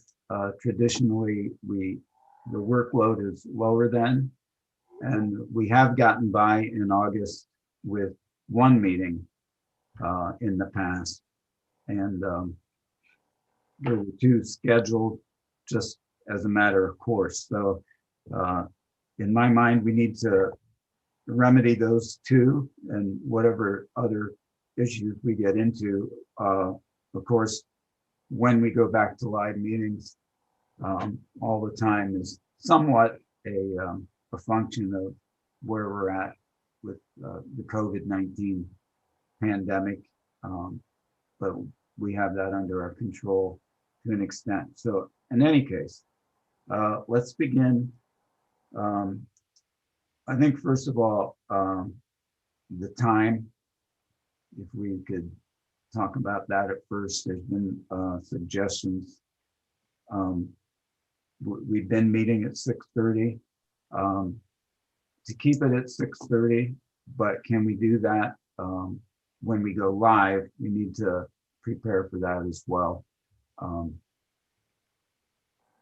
We have had some discussions about this. One idea I floated was moving the council meeting to a different night of the week or a different week. Council meeting one week, committee meetings another week. So I'll open it up. The floor is open. Mr. Mackey. I mean, this is all going to, I mean, this is basically just going to come down to everybody's schedule, really. I mean, yeah, time for me is not an issue. I think 6:30 has been working out well, but we've also all had the ability to just run to our computer and log in at 6:25 if we needed to. 6:30 in person is going to be a little bit more of a crunch for some people who are coming home from work and eating dinner and trying to get out the door and then get to a council meeting, parking, getting up to the third floor of the Trade and Transit 2 Center. You know, but so the time for me, not an issue, but the day of the week, I mean, Thursdays is about the only day I have open, really, considering my nature of work. So if we're talking about time, I'm pretty open. Day of the week, I think Thursday works. I mean, at least for me. So, Mr. Yoder. Yeah, I would second that. You know, we've been doing this structure for a long time. Seems to work. Works for me. I personally enjoy having this at 6:30. I think most of the administration may as well. Don't want to speak for them. Gets us out a little bit earlier, and we can spend a little bit of time with our families after the meetings. But you know, that's just my 2 cents. Randy, if I can jump in for a second. Sure. As you might have noticed, when I was 6 minutes late to tonight's meeting, despite the fact that I was not technically on the schedule at my job, it is, when I ran for council, meetings were scheduled at 7:30 on Thursdays, and I knew that even 7:30 would be a stretch for me as someone whose primary occupation really is at night. I own a restaurant. The restaurant is open only in the evenings, with the exception of December, and 7:30 has on multiple occasions, as I'm sure all of us can well recollect from the multiple times that I've been late to council meetings. 7:30 has been a challenge for me. 6:30 during the pandemic was a much more possible time because the restaurant was non-operational for 3 months, for one thing. And then even when we did open back up, we opened up initially just on the weekends. Now we are open on Thursdays, but the ability to meet virtually means that I can often meet even while technically at work. I can meet from our office or on one memorable occasion from the line. If we move the time back to 6:30, it will, I mean, I won't say that I would not be able to attend council meetings in person, but I will say that it would be exceptionally difficult for me. I think it would probably constitute something of a hardship. I would be 100% fine with the idea of moving them to 6:30 on Tuesday evenings, if that, you know, a Monday or a Tuesday, generally speaking, I don't need to work those days. And so those would be, it would be much more of a viable option for me to do a 6:30 meeting on a Monday or a Tuesday than it would be on a Thursday. So I can offer some flexibility in terms of day of the week, but in terms of the time, the 7:30 slot that we used to do in-person meetings, that was much more effective for me. Thanks. Mr. Banks. So to piggyback off of what John was saying, this meeting tonight, I got home from work at 6:22. So it works for Zoom, but if I was out in the field for 12 hours. So if I'm not to smell terrible and be presentable for the public, I need to have, time to get to Trade and Transit too, and be ready after work. So that's not every day, but the tradition was 7:30. So, I mean, and the compromise could be, I don't know how it would work for Liz, but would 7 work even possibly? As a compromise, I don't know. But in terms of 6:30, I know we did this during COVID and it was very convenient with Zoom, but going to in-person meetings at 6:30 is going to be pretty rough. And in terms of the day of the week, I did like the idea of Tuesday. I know it's a conflict for John. I did like the idea of, you have all of the committee meetings one week and the council meeting the next week. So everything flows through a weekly schedule instead of some committee meetings on Tuesday, some on Friday. That way we can have the administration to be certain of when things need to be in for the meetings. It's a set deadline. Something to consider. Mrs. Katz. You're forgetting we do have our committee meetings on Tuesday and then council on Thursday. So you're talking the same day, same days in the week. And that would be a hardship for all of us with our committee meetings and then also to do council. And it also wouldn't give time for anything that has to be discussed further on council from the committee meetings. Bonnie, it would be alternating weeks, like committee meetings would be one week and then the council would be the next. But wouldn't that kind of screw up things? It's bad enough at times when we're trying to, time schedules and everything. That's taking, your committee meetings that are on our past Tuesday here, and then, coming up with changing the whole structure of what we're doing. And so you're talking a committee meeting one week and then waiting a whole nother week to do a council meeting. Plus, as John said, that Thursdays are his free nights. If we're talking for Liz, her problem is a time schedule. So that's what you have. You're never going to make everybody happy at this point. You're really not. I like the fact of 6:30 only from the standpoint of when winter comes, it's you go home. If for some of us, we do go home from work, grab something to eat, and then getting back out in the cold weather. It's like you don't feel like doing that. But then on the other hand, you also have a couple of council people here who, if we start at 7:30, they also have to get up at 5 o'clock in the morning. And some of our meetings go really long. So you're not going to accommodate everybody. We're just going to have to either go back to the way we were doing it at 7:30 on Thursdays and, leave it be at that. Okay, thank you, Mrs. Katz. Mr. Bank. Well, I feel like I've spoken too much this meeting. Yeah, in terms of, to respond to Bonnie, I think on Thursdays I've just blocked off that evening for council. There's nothing else that happens. So one thing's an inconvenience, to go in and out by these different times. Another thing is like preventing people from actually being there at all. And I think that's, in Liz's case is what I'm getting at. If it's inconvenient for one person, but it's impossible for another one, it might be better to err on the side of being able to include everyone as possible. Right. Vince.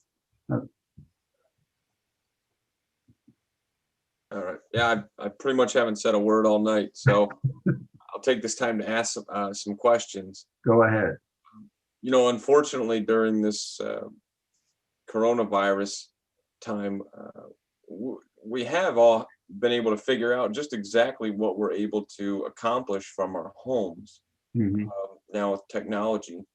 And as John, Councilman Mackey, had mentioned earlier, if at 6:30 rushing around, I can definitely see both sides from where everybody's coming from.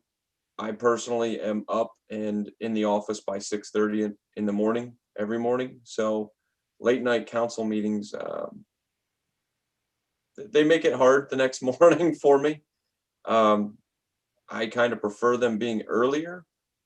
But I would not have a problem if we went back to 7:30, provided we were able to kind of keep the meetings moving along a little bit quicker. I don't think I'd have a problem with that. But either way, I guess where I'm going at is no matter what time we choose, will we still have the option to participate remotely via Zoom? I believe we can do that. Okay. So like to Councilman Banks' points, say we do decide to go to 6:30 meetings or continue that, and he may have a slight odoriferous scent to him, and he would rather participate via Zoom rather than running into a physical meeting. He definitely have the ability to do so, right? Randy, I think Vince actually brings up an important question that I was hoping to ask the solicitor one way or the other. Mr. Lubin, you're still on the call? Yes, he is. He's here. Yes, go ahead. Okay. Hey, Norm, once the pandemic's concluded, is there any reason why we couldn't continue allowing members to attend virtually? As long as they can hear everything that's going on and they can participate to everything that's going on, they can participate by Zoom. Got it. So it's not against any sort of state regulations. The only impediment was our own ordinance that we repealed or that we modified. We would have to modify the ordinance. The other is the, from Chris's perspective, the technology part of it, being able to do it and know in advance of who's going to participate and not participate. Got it. I mean, yeah, I understand that part on our end. But I guess so to initially iron out the legal thing, I know that we had to amend our ordinance to allow ourselves to vote remotely at the beginning of the pandemic. But obviously, if we don't amend it back, then we're still in a good position to continue that practice moving forward. However, is there anything in state law that would prevent us from voting remotely? It seems to me there was something that happened that the state passed in the beginning of the pandemic, and I couldn't remember if it related to remote voting. For under the open records or the Sunshine Law, the PA Supreme Court has ruled that a person can participate by telephone. So if you can participate by telephone, I don't know why Zoom would be considered anything different. Yeah, well, and if it were considered anything different, we could always just participate by telephone, correct? Well, it's almost using the same principle, so. Right, yeah, no, but I'm just saying, if we got into any sort of legal hotspot with Zoom, we could always say, okay, well, call in. The court in its decision was talking about the ability of the person who was acting remotely to be able to hear what was going on and to be able to participate. And Got it. Zoom So- permits that anyway. Got it.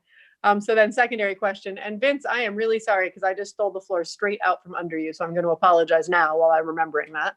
My apologies.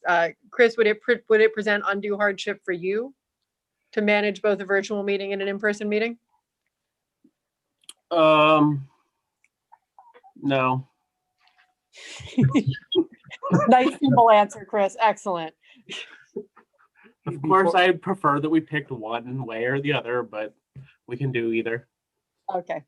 I don't think anybody's interested in making it a constant practice, but just if it were a necessity. Thank you. Okay, Vince, I'm real sorry I took the floor. Thank you. Actually, that was perfect timing, though. You answered the questions that I was leading to. So you just speak a lot more eloquently than I do. So thank you.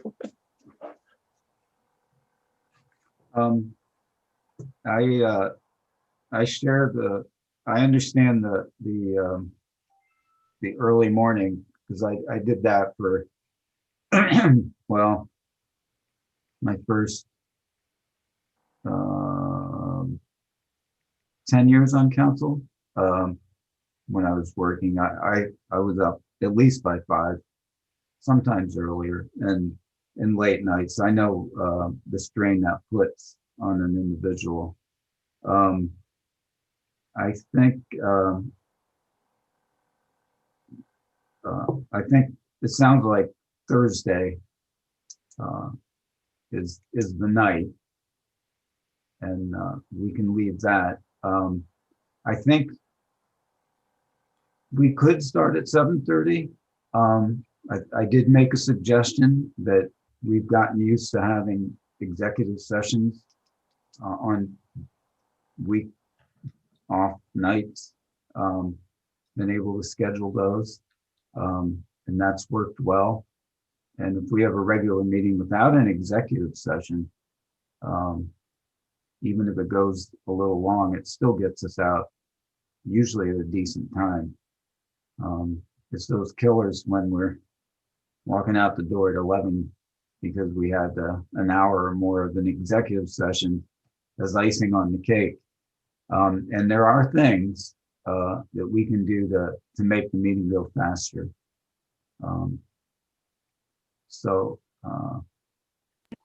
You mean like stop talking so much, Randy?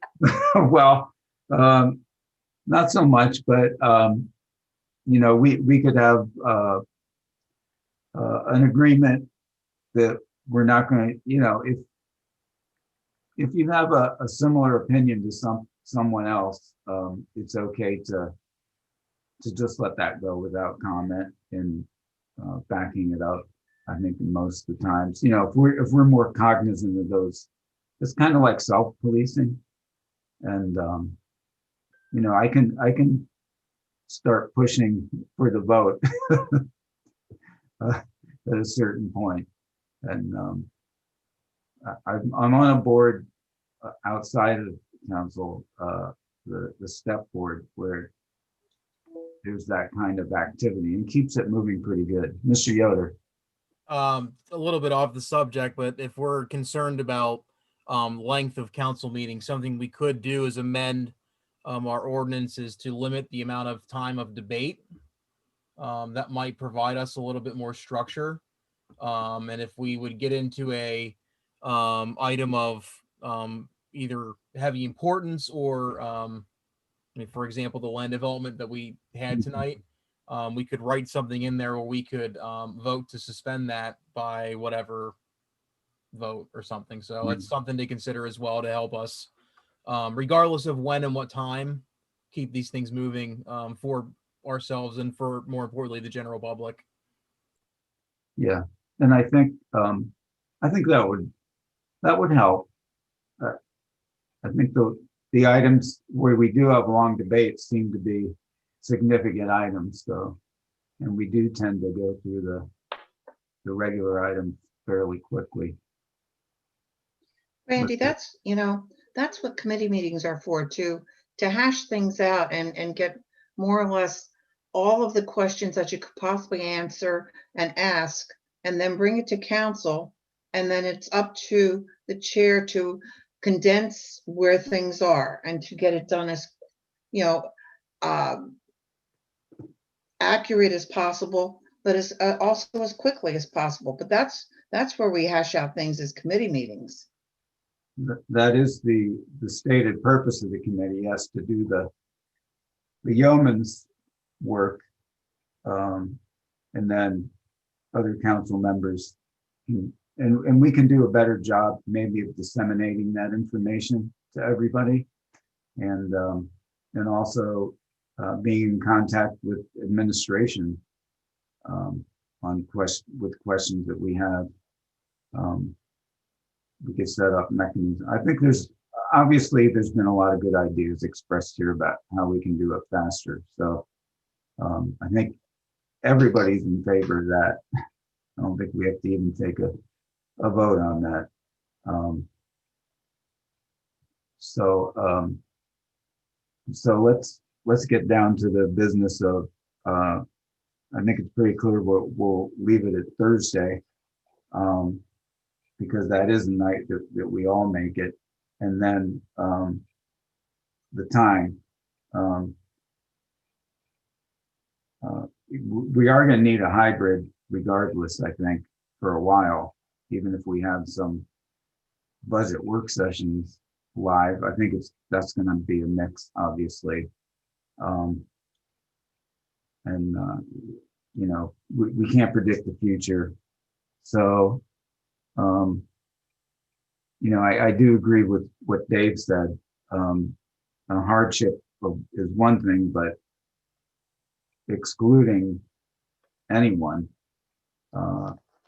is, I don't think that's really an option.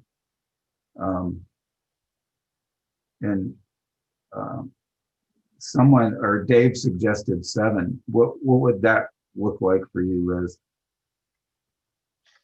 I mean, certainly the later we push it, the more of a possibility it becomes for me.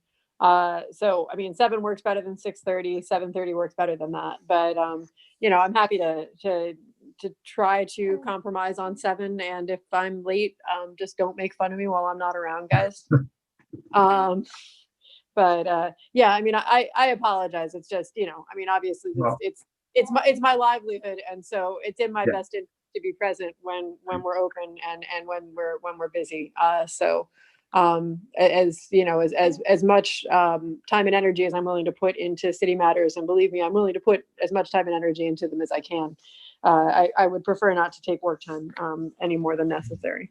But you know, open time at the restaurant any more than necessary. But yeah, 7 is certainly better. And we can, I mean, if I was gonna say in many ways I might be okay with maybe trying it and then modifying it if I'm really just making everybody look like fools by walking in late every time.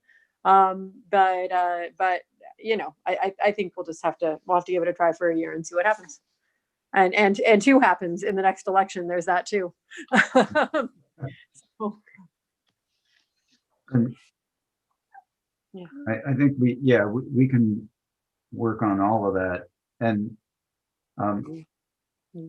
we could move it to 7. We could leave it at 7:30 and try to push on some of these other things that these ideas to keep the meeting tighter and shorter in itself, and see if that works. Yeah, I mean, the one other suggestion that I would make, Randy, or the one other observation I would make is I have felt like starting at 6:30 with so much more time in the evening to play with that I might personally be talking more because I have less of a sense that it's getting late because we started earlier. Right. I don't know whether that's playing into everyone's conversational styles or not, but I think it's definitely affecting the way that I conduct myself during meetings. So it's possible that moving the meeting later would have the net effect of making meetings shorter because people would keep their comments concise. But you know, that's a tough call. Yeah.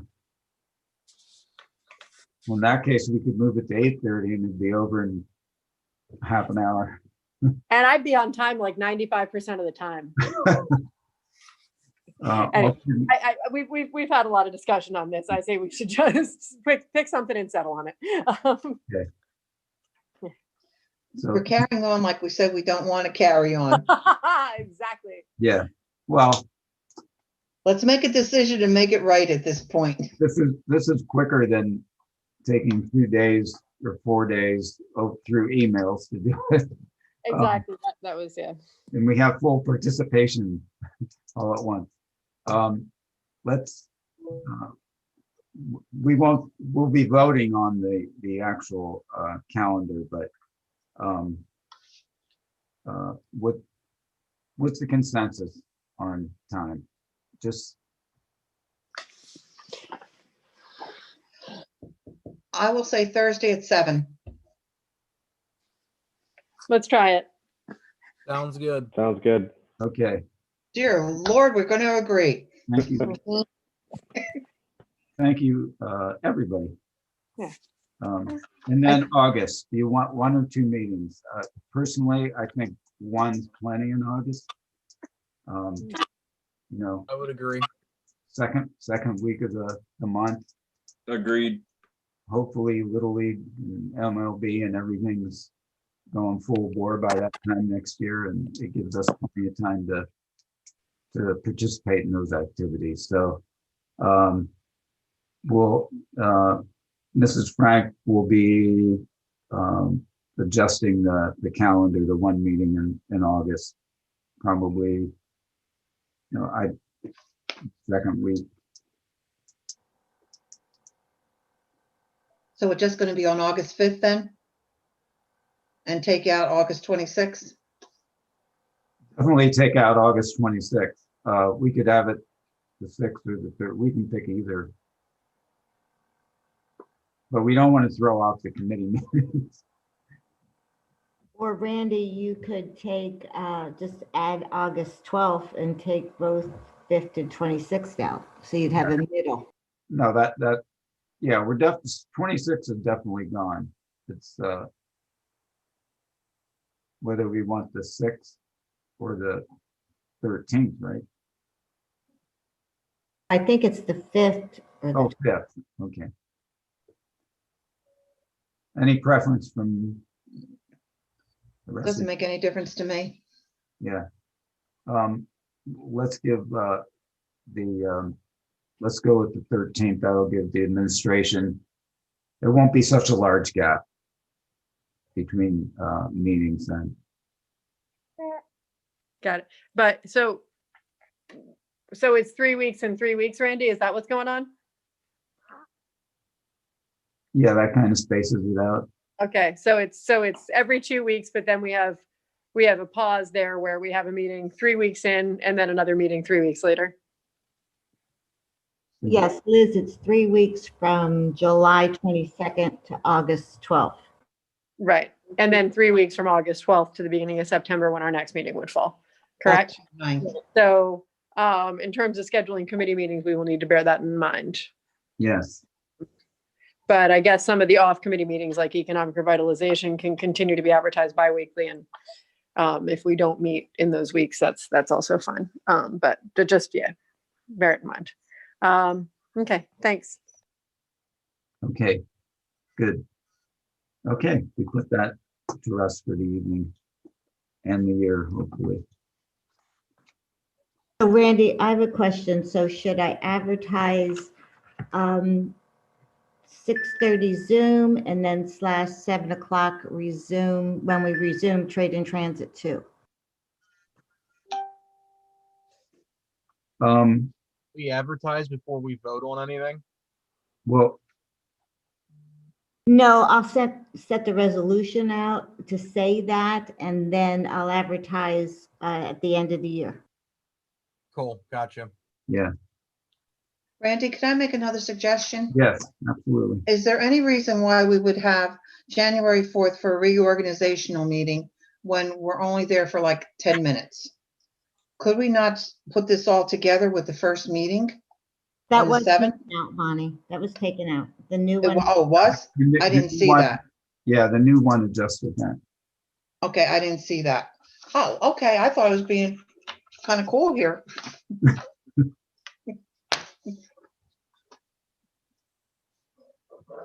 Okay, we got all that. And we're not going to vote on this for 2 weeks, so we can still tweak it a little bit if somebody sees something. Okay, let's move on to item 9. Except for filing. Public safety meeting minutes of 9/22/20, housing need minutes of 6/19/20, ERC meeting minutes of 6/19/20, finance meeting minutes 4/28/20, 8/04/20, and 9/22/20. Controllers report for June 2020, codes report for August 2020. Is there a motion and a second from council? So moved. Second. Questions or discussion? Mrs. Frank on the motion, please. Mr. Yoder, Yes. Mr. Mackey, Yes. Mr. Pelisi, Yes. Mrs. Katz, Yes. Mr. Banks, Yes. Ms. Mealy, Yes. Mr. Alice. Yes, motion passes 7-0. Thank you, Mrs. Frank. Announcements, there will be a pension board meeting immediate following the city council meeting. The next regularly scheduled city council meeting will be Thursday, October 22nd, 2020 at 6:30 p.m. per Zoom. Upcoming meetings, Friday, October 9th, 11 a.m. ERC, 12 p.m. housing needs, if we need both of those or one of them. Tuesday, October 13th, 4 p.m. ad hoc city hall meeting. Wednesday, October 14th, 3:30 p.m. O&E pension meeting. Thursday, October 15th, 10:30 a.m. zoning hearing board, 4 p.m. Board of Health. Tuesday, October 20th, 10 a.m. blighted property, 11:30 a.m. public safety, 1 p.m. finance meeting, 2:30 p.m. Public works meeting, 6:30 p.m. HARB. Okay, we will move on to comments from council members. Just to interject, Randy, I'm sorry, but there will not be a Board of Health meeting on October 15th. Okay, scratch that. October 15th, no Board of Health meeting at 4 p.m.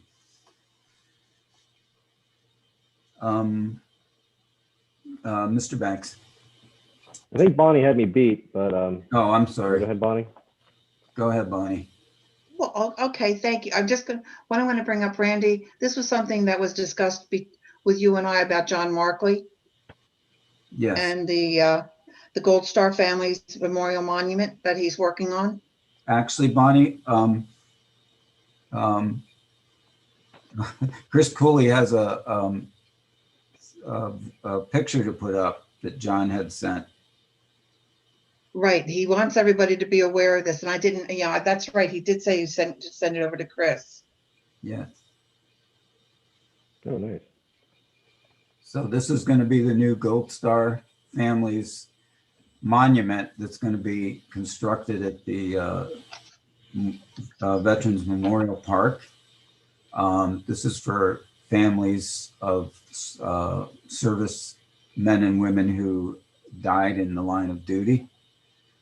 And it's a tribute to them. You can see it's a very beautiful structure, and this is what it looks like. Some facts.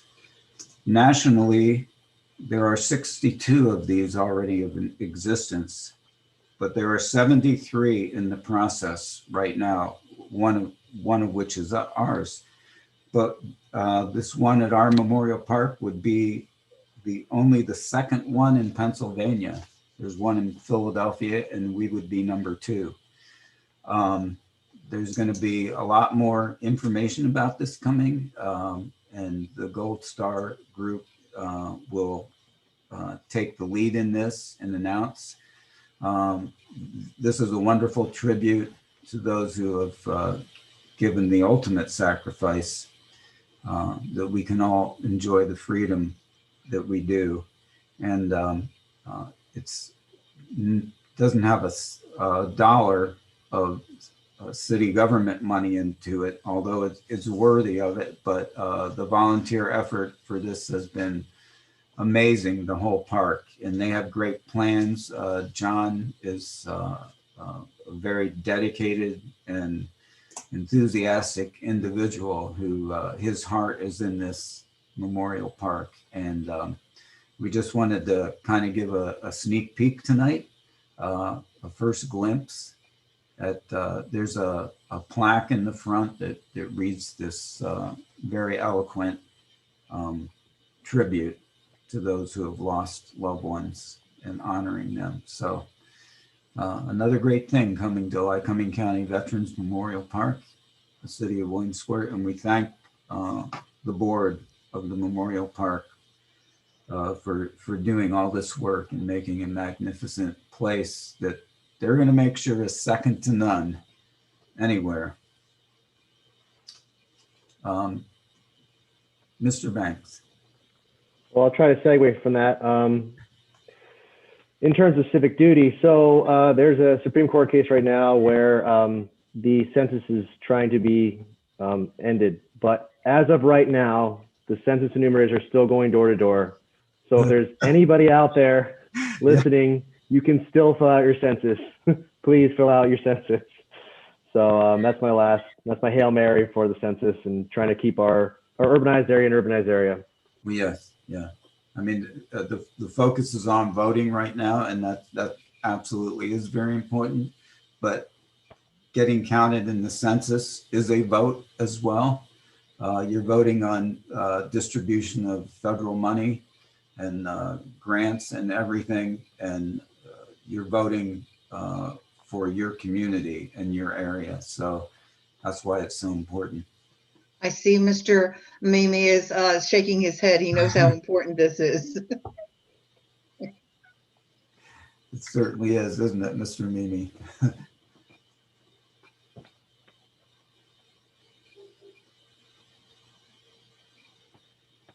Oh, you're muted, sir. You're muted. You're muted.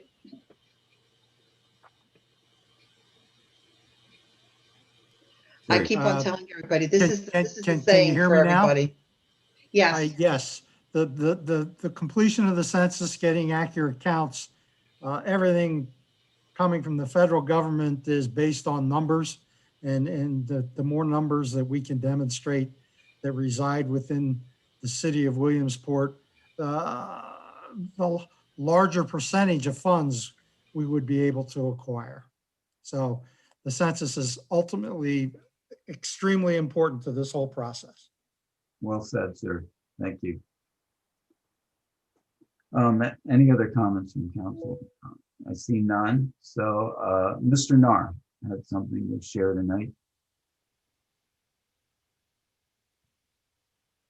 from the administration. No, I not from the administration. No, I don't, Randy. Oh, okay. Mr. Slaughter. Just a few updates here quickly. We do have the DEP recycling grant. That money is in place and we have the paperwork. So we have begun the process up there at Streets and Parks for the gate. And Adam Winder will be updating all of you in the very near future as to how that is progressing. So that's ready to get started. So that's good news. Memorial Park is just about completed. So that should be opening up here pending all of the final inspections within the next week or so. And East 3rd Street as well is in the final phases here.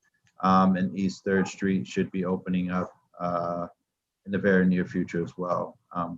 Again, pending all the final inspections go well, probably within the next couple of weeks. So that's some, critical infrastructure there that will be opening, and we're excited to have some new stuff with the parks and up at the recycling area for the mulch pile and that. So just wanted to give those updates.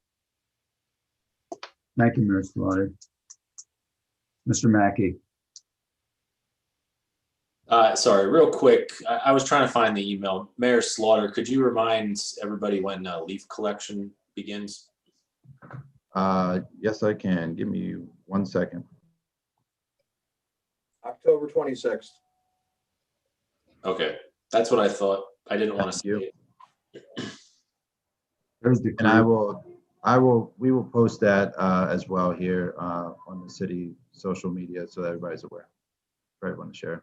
And if I could add to that, the residents need to know it's just leaf collection. We do not collect branches and shrubs and that kind of stuff. So you don't want to, it messes up our picking up system and grinding and so forth. So I just want to let everybody know that it's strictly leaves.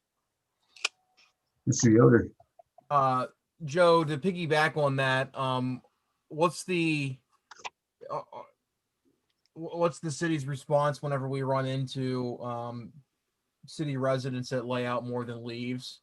I know it happens. So what's our response and what have you? Yeah, typically what we do is when Adam's out and about doing leaf collection or my officers are out doing inspections, if they come across a pile of brush and so forth, we'll go up and knock on the resident's door. If they are not there, we have door tags made up for different types of things. We'll leave a door tag with the officer's number and letting them know that they must remove the brush.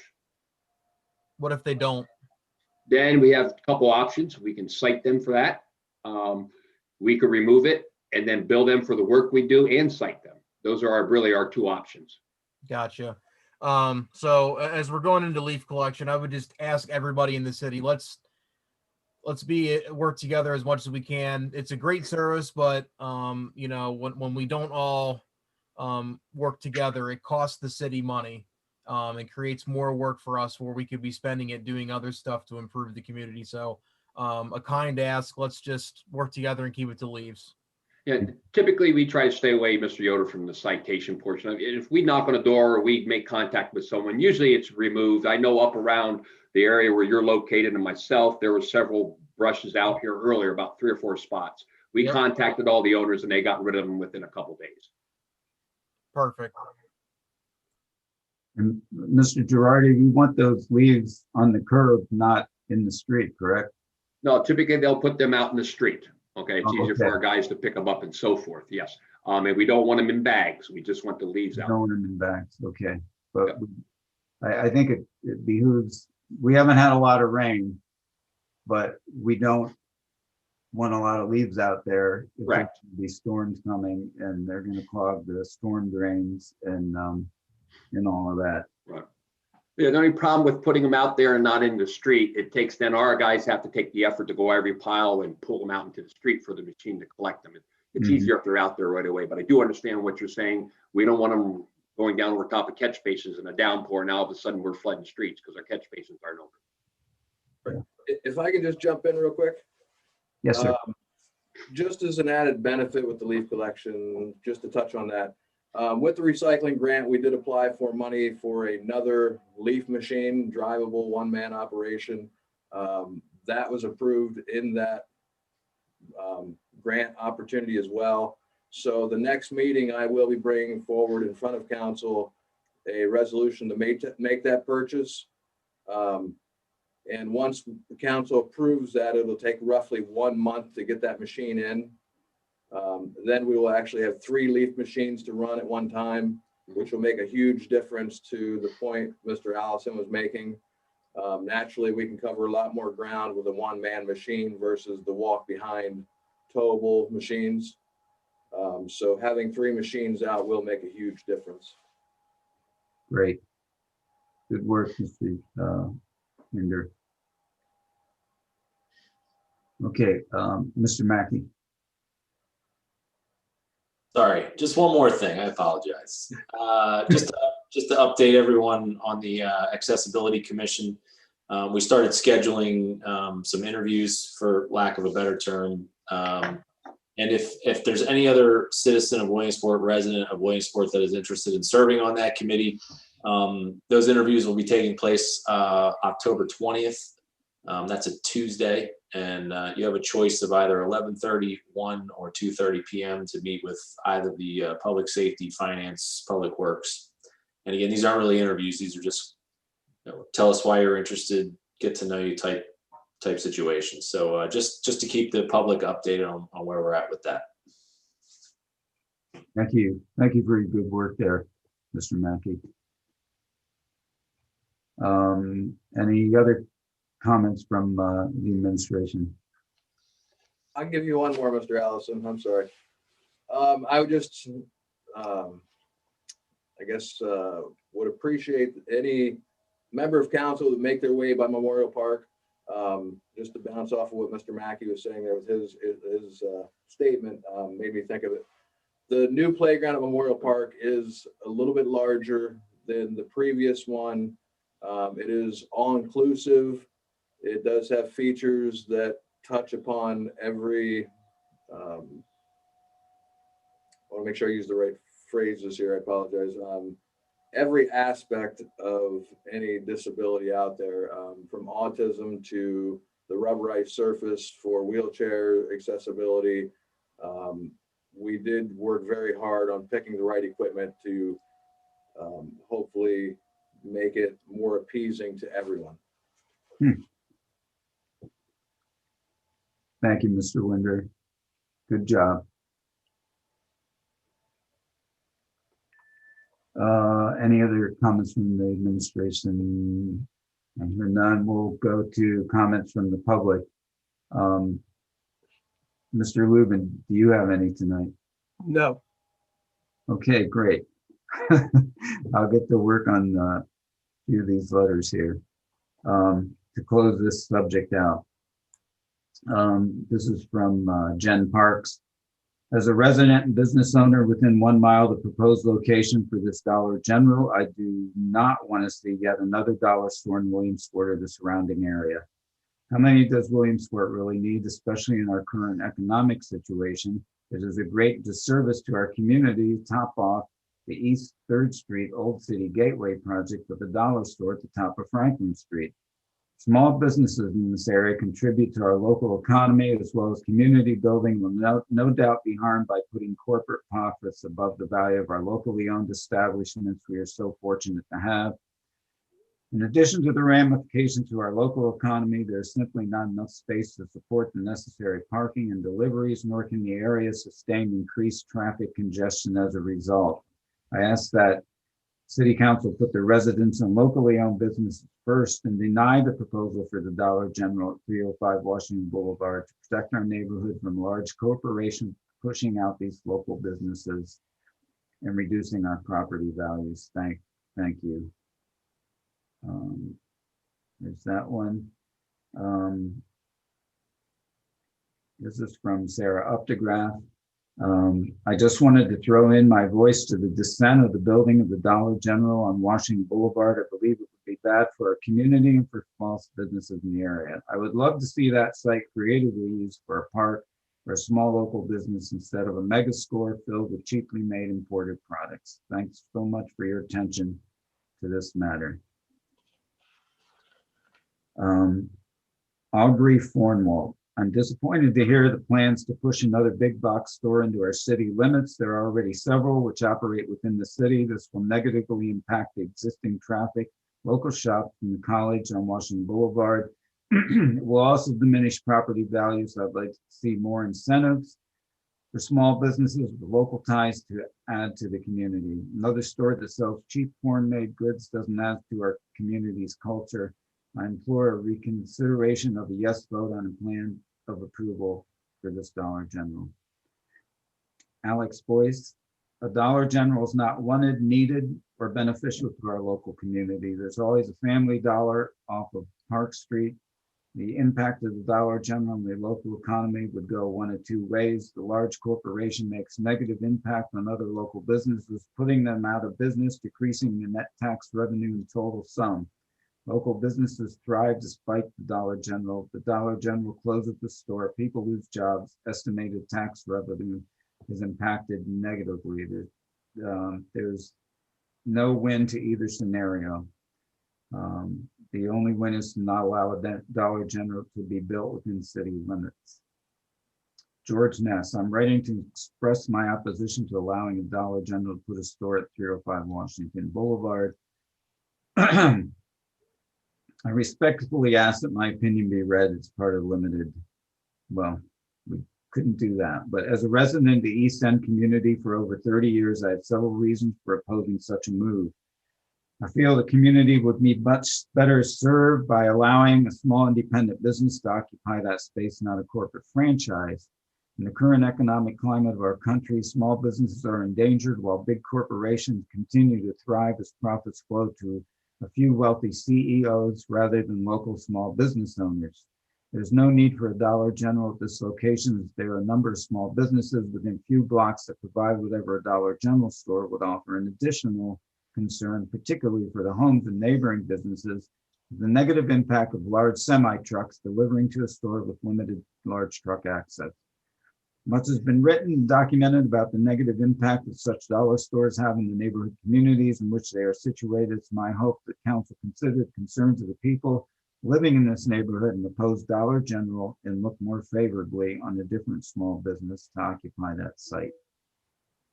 Barb Smith, I'm a Williamsport resident. I'm writing in regards to the proposed Dollar General. I request that my opinion, I'm wholeheartedly opposed to the opening of yet another dollar store. Dollar stores are proven to hurt local mom and pop businesses, lower property values, attract violence and crime, diminish residents' access to healthy food. Our area already has too many of them. The site is additionally problematic.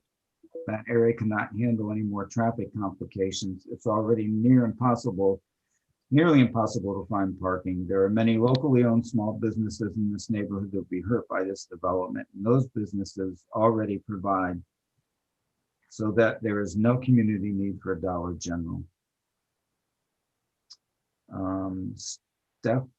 Stephanie Welty. As a resident in this neighborhood, I strongly urge you not to approve this addition. Stores such as these have a negative impact on the neighborhood community, as well as the locally owned small businesses in the vicinity. Their low prices encourage less spending with a focus on low-end products and devalues the higher-end products and services that our local businesses have to offer. This in turn hurts our local economy and will ultimately force more small businesses to close. Leah Bedrosian Peterson.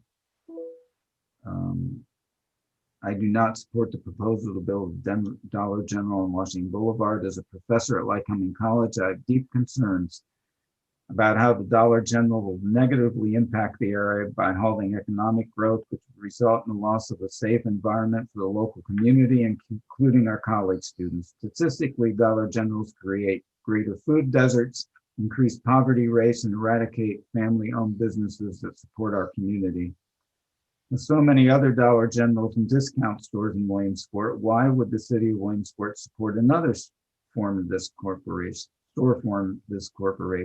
Why isn't the city defending and supporting local businesses more, or bringing more sustainable and economically beneficial businesses to the area? Why is the city entertaining the idea of a corporation that has a history of preying on the poor, offering unhealthy foods, limiting the community's access to healthy food, and employing the minimum number of employees, typically only 2 to 4? This business will not create jobs. There are a number of articles denouncing Dollar Generals and discount stores with evidence based on research and history. Here are a few for you to read, and there's a link to that. Advocates of tighter controls on dollar stores say the big chains intentionally cluster multiple stores in low-income areas and discourages supermarkets from opening, threatens existing mom and pop grocers. And they family-owned grocery stores operate on a razor-thin profit margins, and dollar stores can pressure them with lower prices. This chain is a threat and must be taken seriously. We'll move on. I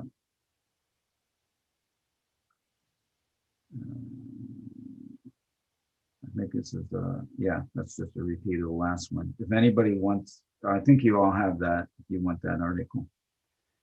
And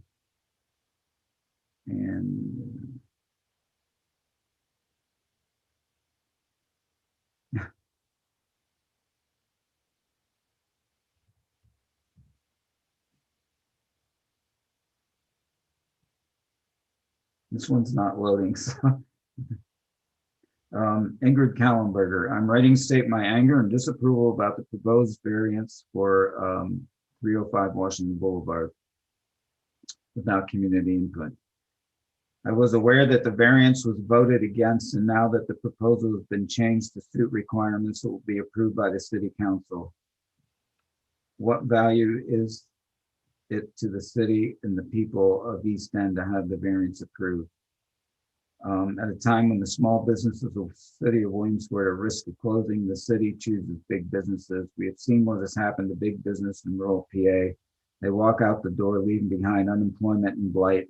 I, for one, would hope my city council, my elected representatives would hope we've seen enough of boom or bust corporations leaving our city in the dust. Arrival of so many Dollar Generals shows the quick slide into large swaths of property plaguing the city. Small businesses will save the city, not corporations. Every location of the Dollar General, if the small community is surrounded by blight, I dread what the future holds as we continue to hold Williamsport. Hope Williamsport will thrive instead of just survive. We don't need another company with low salaries in our community whose profits move overseas. As a small business owner within the city of Williamsport, as well as a member of the East End community, I do not want you to vote your approval for the building of the 305 into a Dollar General. So we got that one. And Andrea Silverstone. I'm against the installation of a Dollar General. The Dutch Hill neighborhood of Williamsport should be preserved as a mostly residential community with small local businesses dotting the landscape.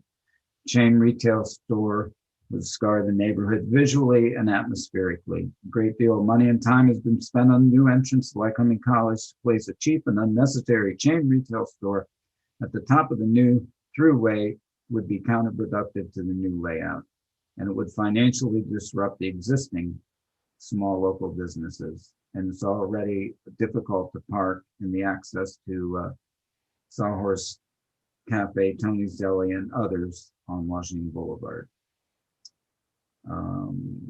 Beauchemery, allowing a Dollar General store to occupy this space in the front, not just to local businesses in general area, but to the city as a whole. This is something no one needs. There's a Family Dollar less than a mile away and is a breeding ground for poorly made merchandise, food with nearly no nutritional value, and is a disservice to its clientele.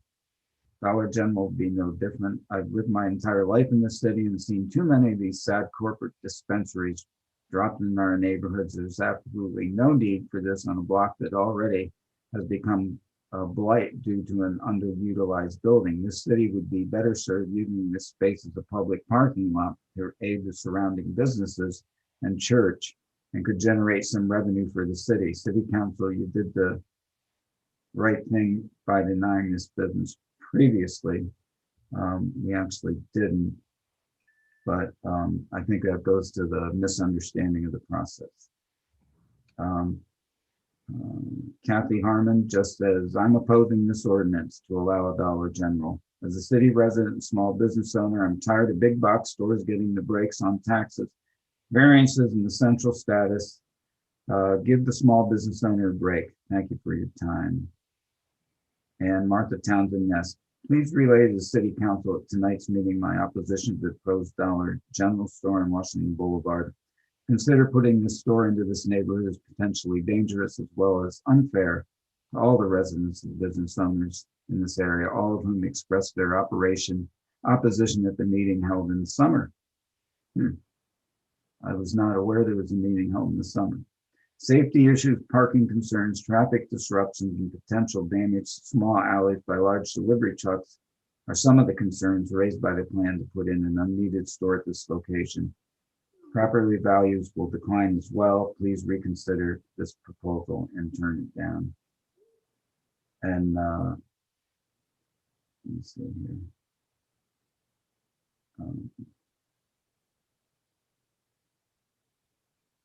One more. Lori Marzilli.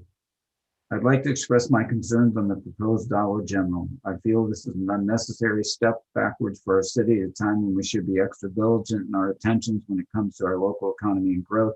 I feel it's far more important for us to focus on our small business and the positive impact they have in our community than it is to allow an unneeded change to build in an area that needs a boost, not a setback. Please reconsider. This year has been hard enough. And I'm sorry, I got one more. Nicole Judge. The proposed plans for a Dollar General are quite honestly a very bad idea, especially with a very vibrant local community. These thinly staffed, chaotic excuses for stores bring nothing but crime and disarray. Gun violence has decreased in prosperous cities and towns around the country, but remains high in poor communities where these stores predominate. This area of Williamsport still supports a wise market and several locally owned businesses that can serve all of the functions and more than a general dollar store. Please do not fall through this rabbit hole of decay and protect our communities from corporate takeover. And that, my colleagues, is the end for tonight. Is anybody awake?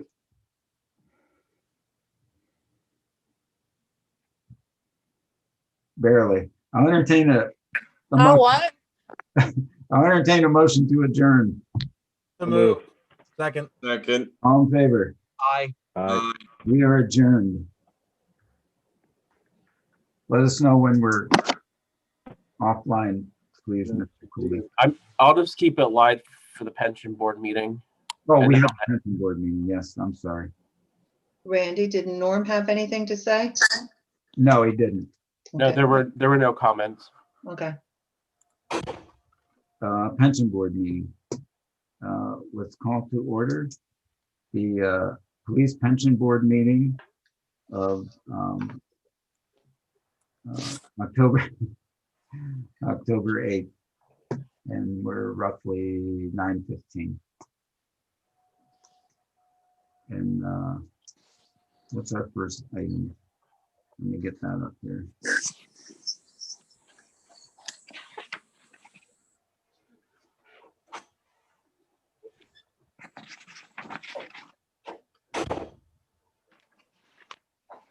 And here we go.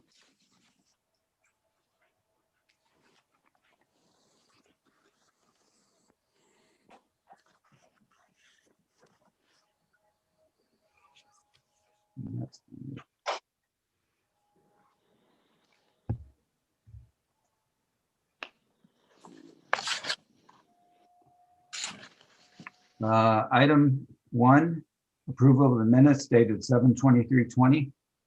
Is there a motion and a second? So move. Second. There's a motion and a second. Are there any corrections from anyone? Hearing none. Mrs. Frank on the motion, please. Mr. Yoder, Yes. Mr. Mack, Yes. Mr. Pelisi, Yes. Mr. Siraj, Yes. Mrs. Katz, Yes. Mr. Banks, Yes. Ms. Neely, Yes. Mr. Alice.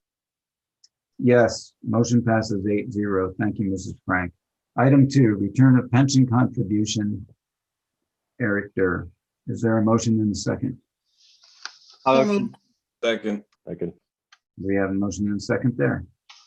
Comments or questions? Hearing or seeing none. Mrs. Frank on the motion, please. Mr. Yoder, Yes. Mr. Mackey, Yes. Mr. Pelisi, Yes. Mr. Siraj, Yes. Ms. Katz, Yes. Mr. Banks, Yes. Ms. Mealy, Yes. Mr. Allison. Yes, motion passes 8-0. Thank you, Mrs. Frank. Any other related items? Do you have anything tonight, Steve? No, there's a pension board meeting earlier, a quarterly review. Yeah. There was some talk by Bill Warbeck and C.S. McKee about again revising the pension guidelines, and I think that Bill Warbeck and Deb Schneider were going to review that and potentially come up with something down the road. So pension board members should all be aware that that might be a likely avenue for discussion further down the road. Yes, you're right. It will be an item for discussion. On that subject briefly, the good news is our funds are down less than 1%, they said. So things could be a lot worse, but we'll keep our fingers crossed and our hands clasped. With no other items, I'll entertain a motion for adjournment. So move. So moved. Second. Second. Moved and seconded. All in favor? Aye. Aye. That takes care of that. Good to sort of see you, Steve. Yeah. Nice to see you, Bonnie. Take care, everybody.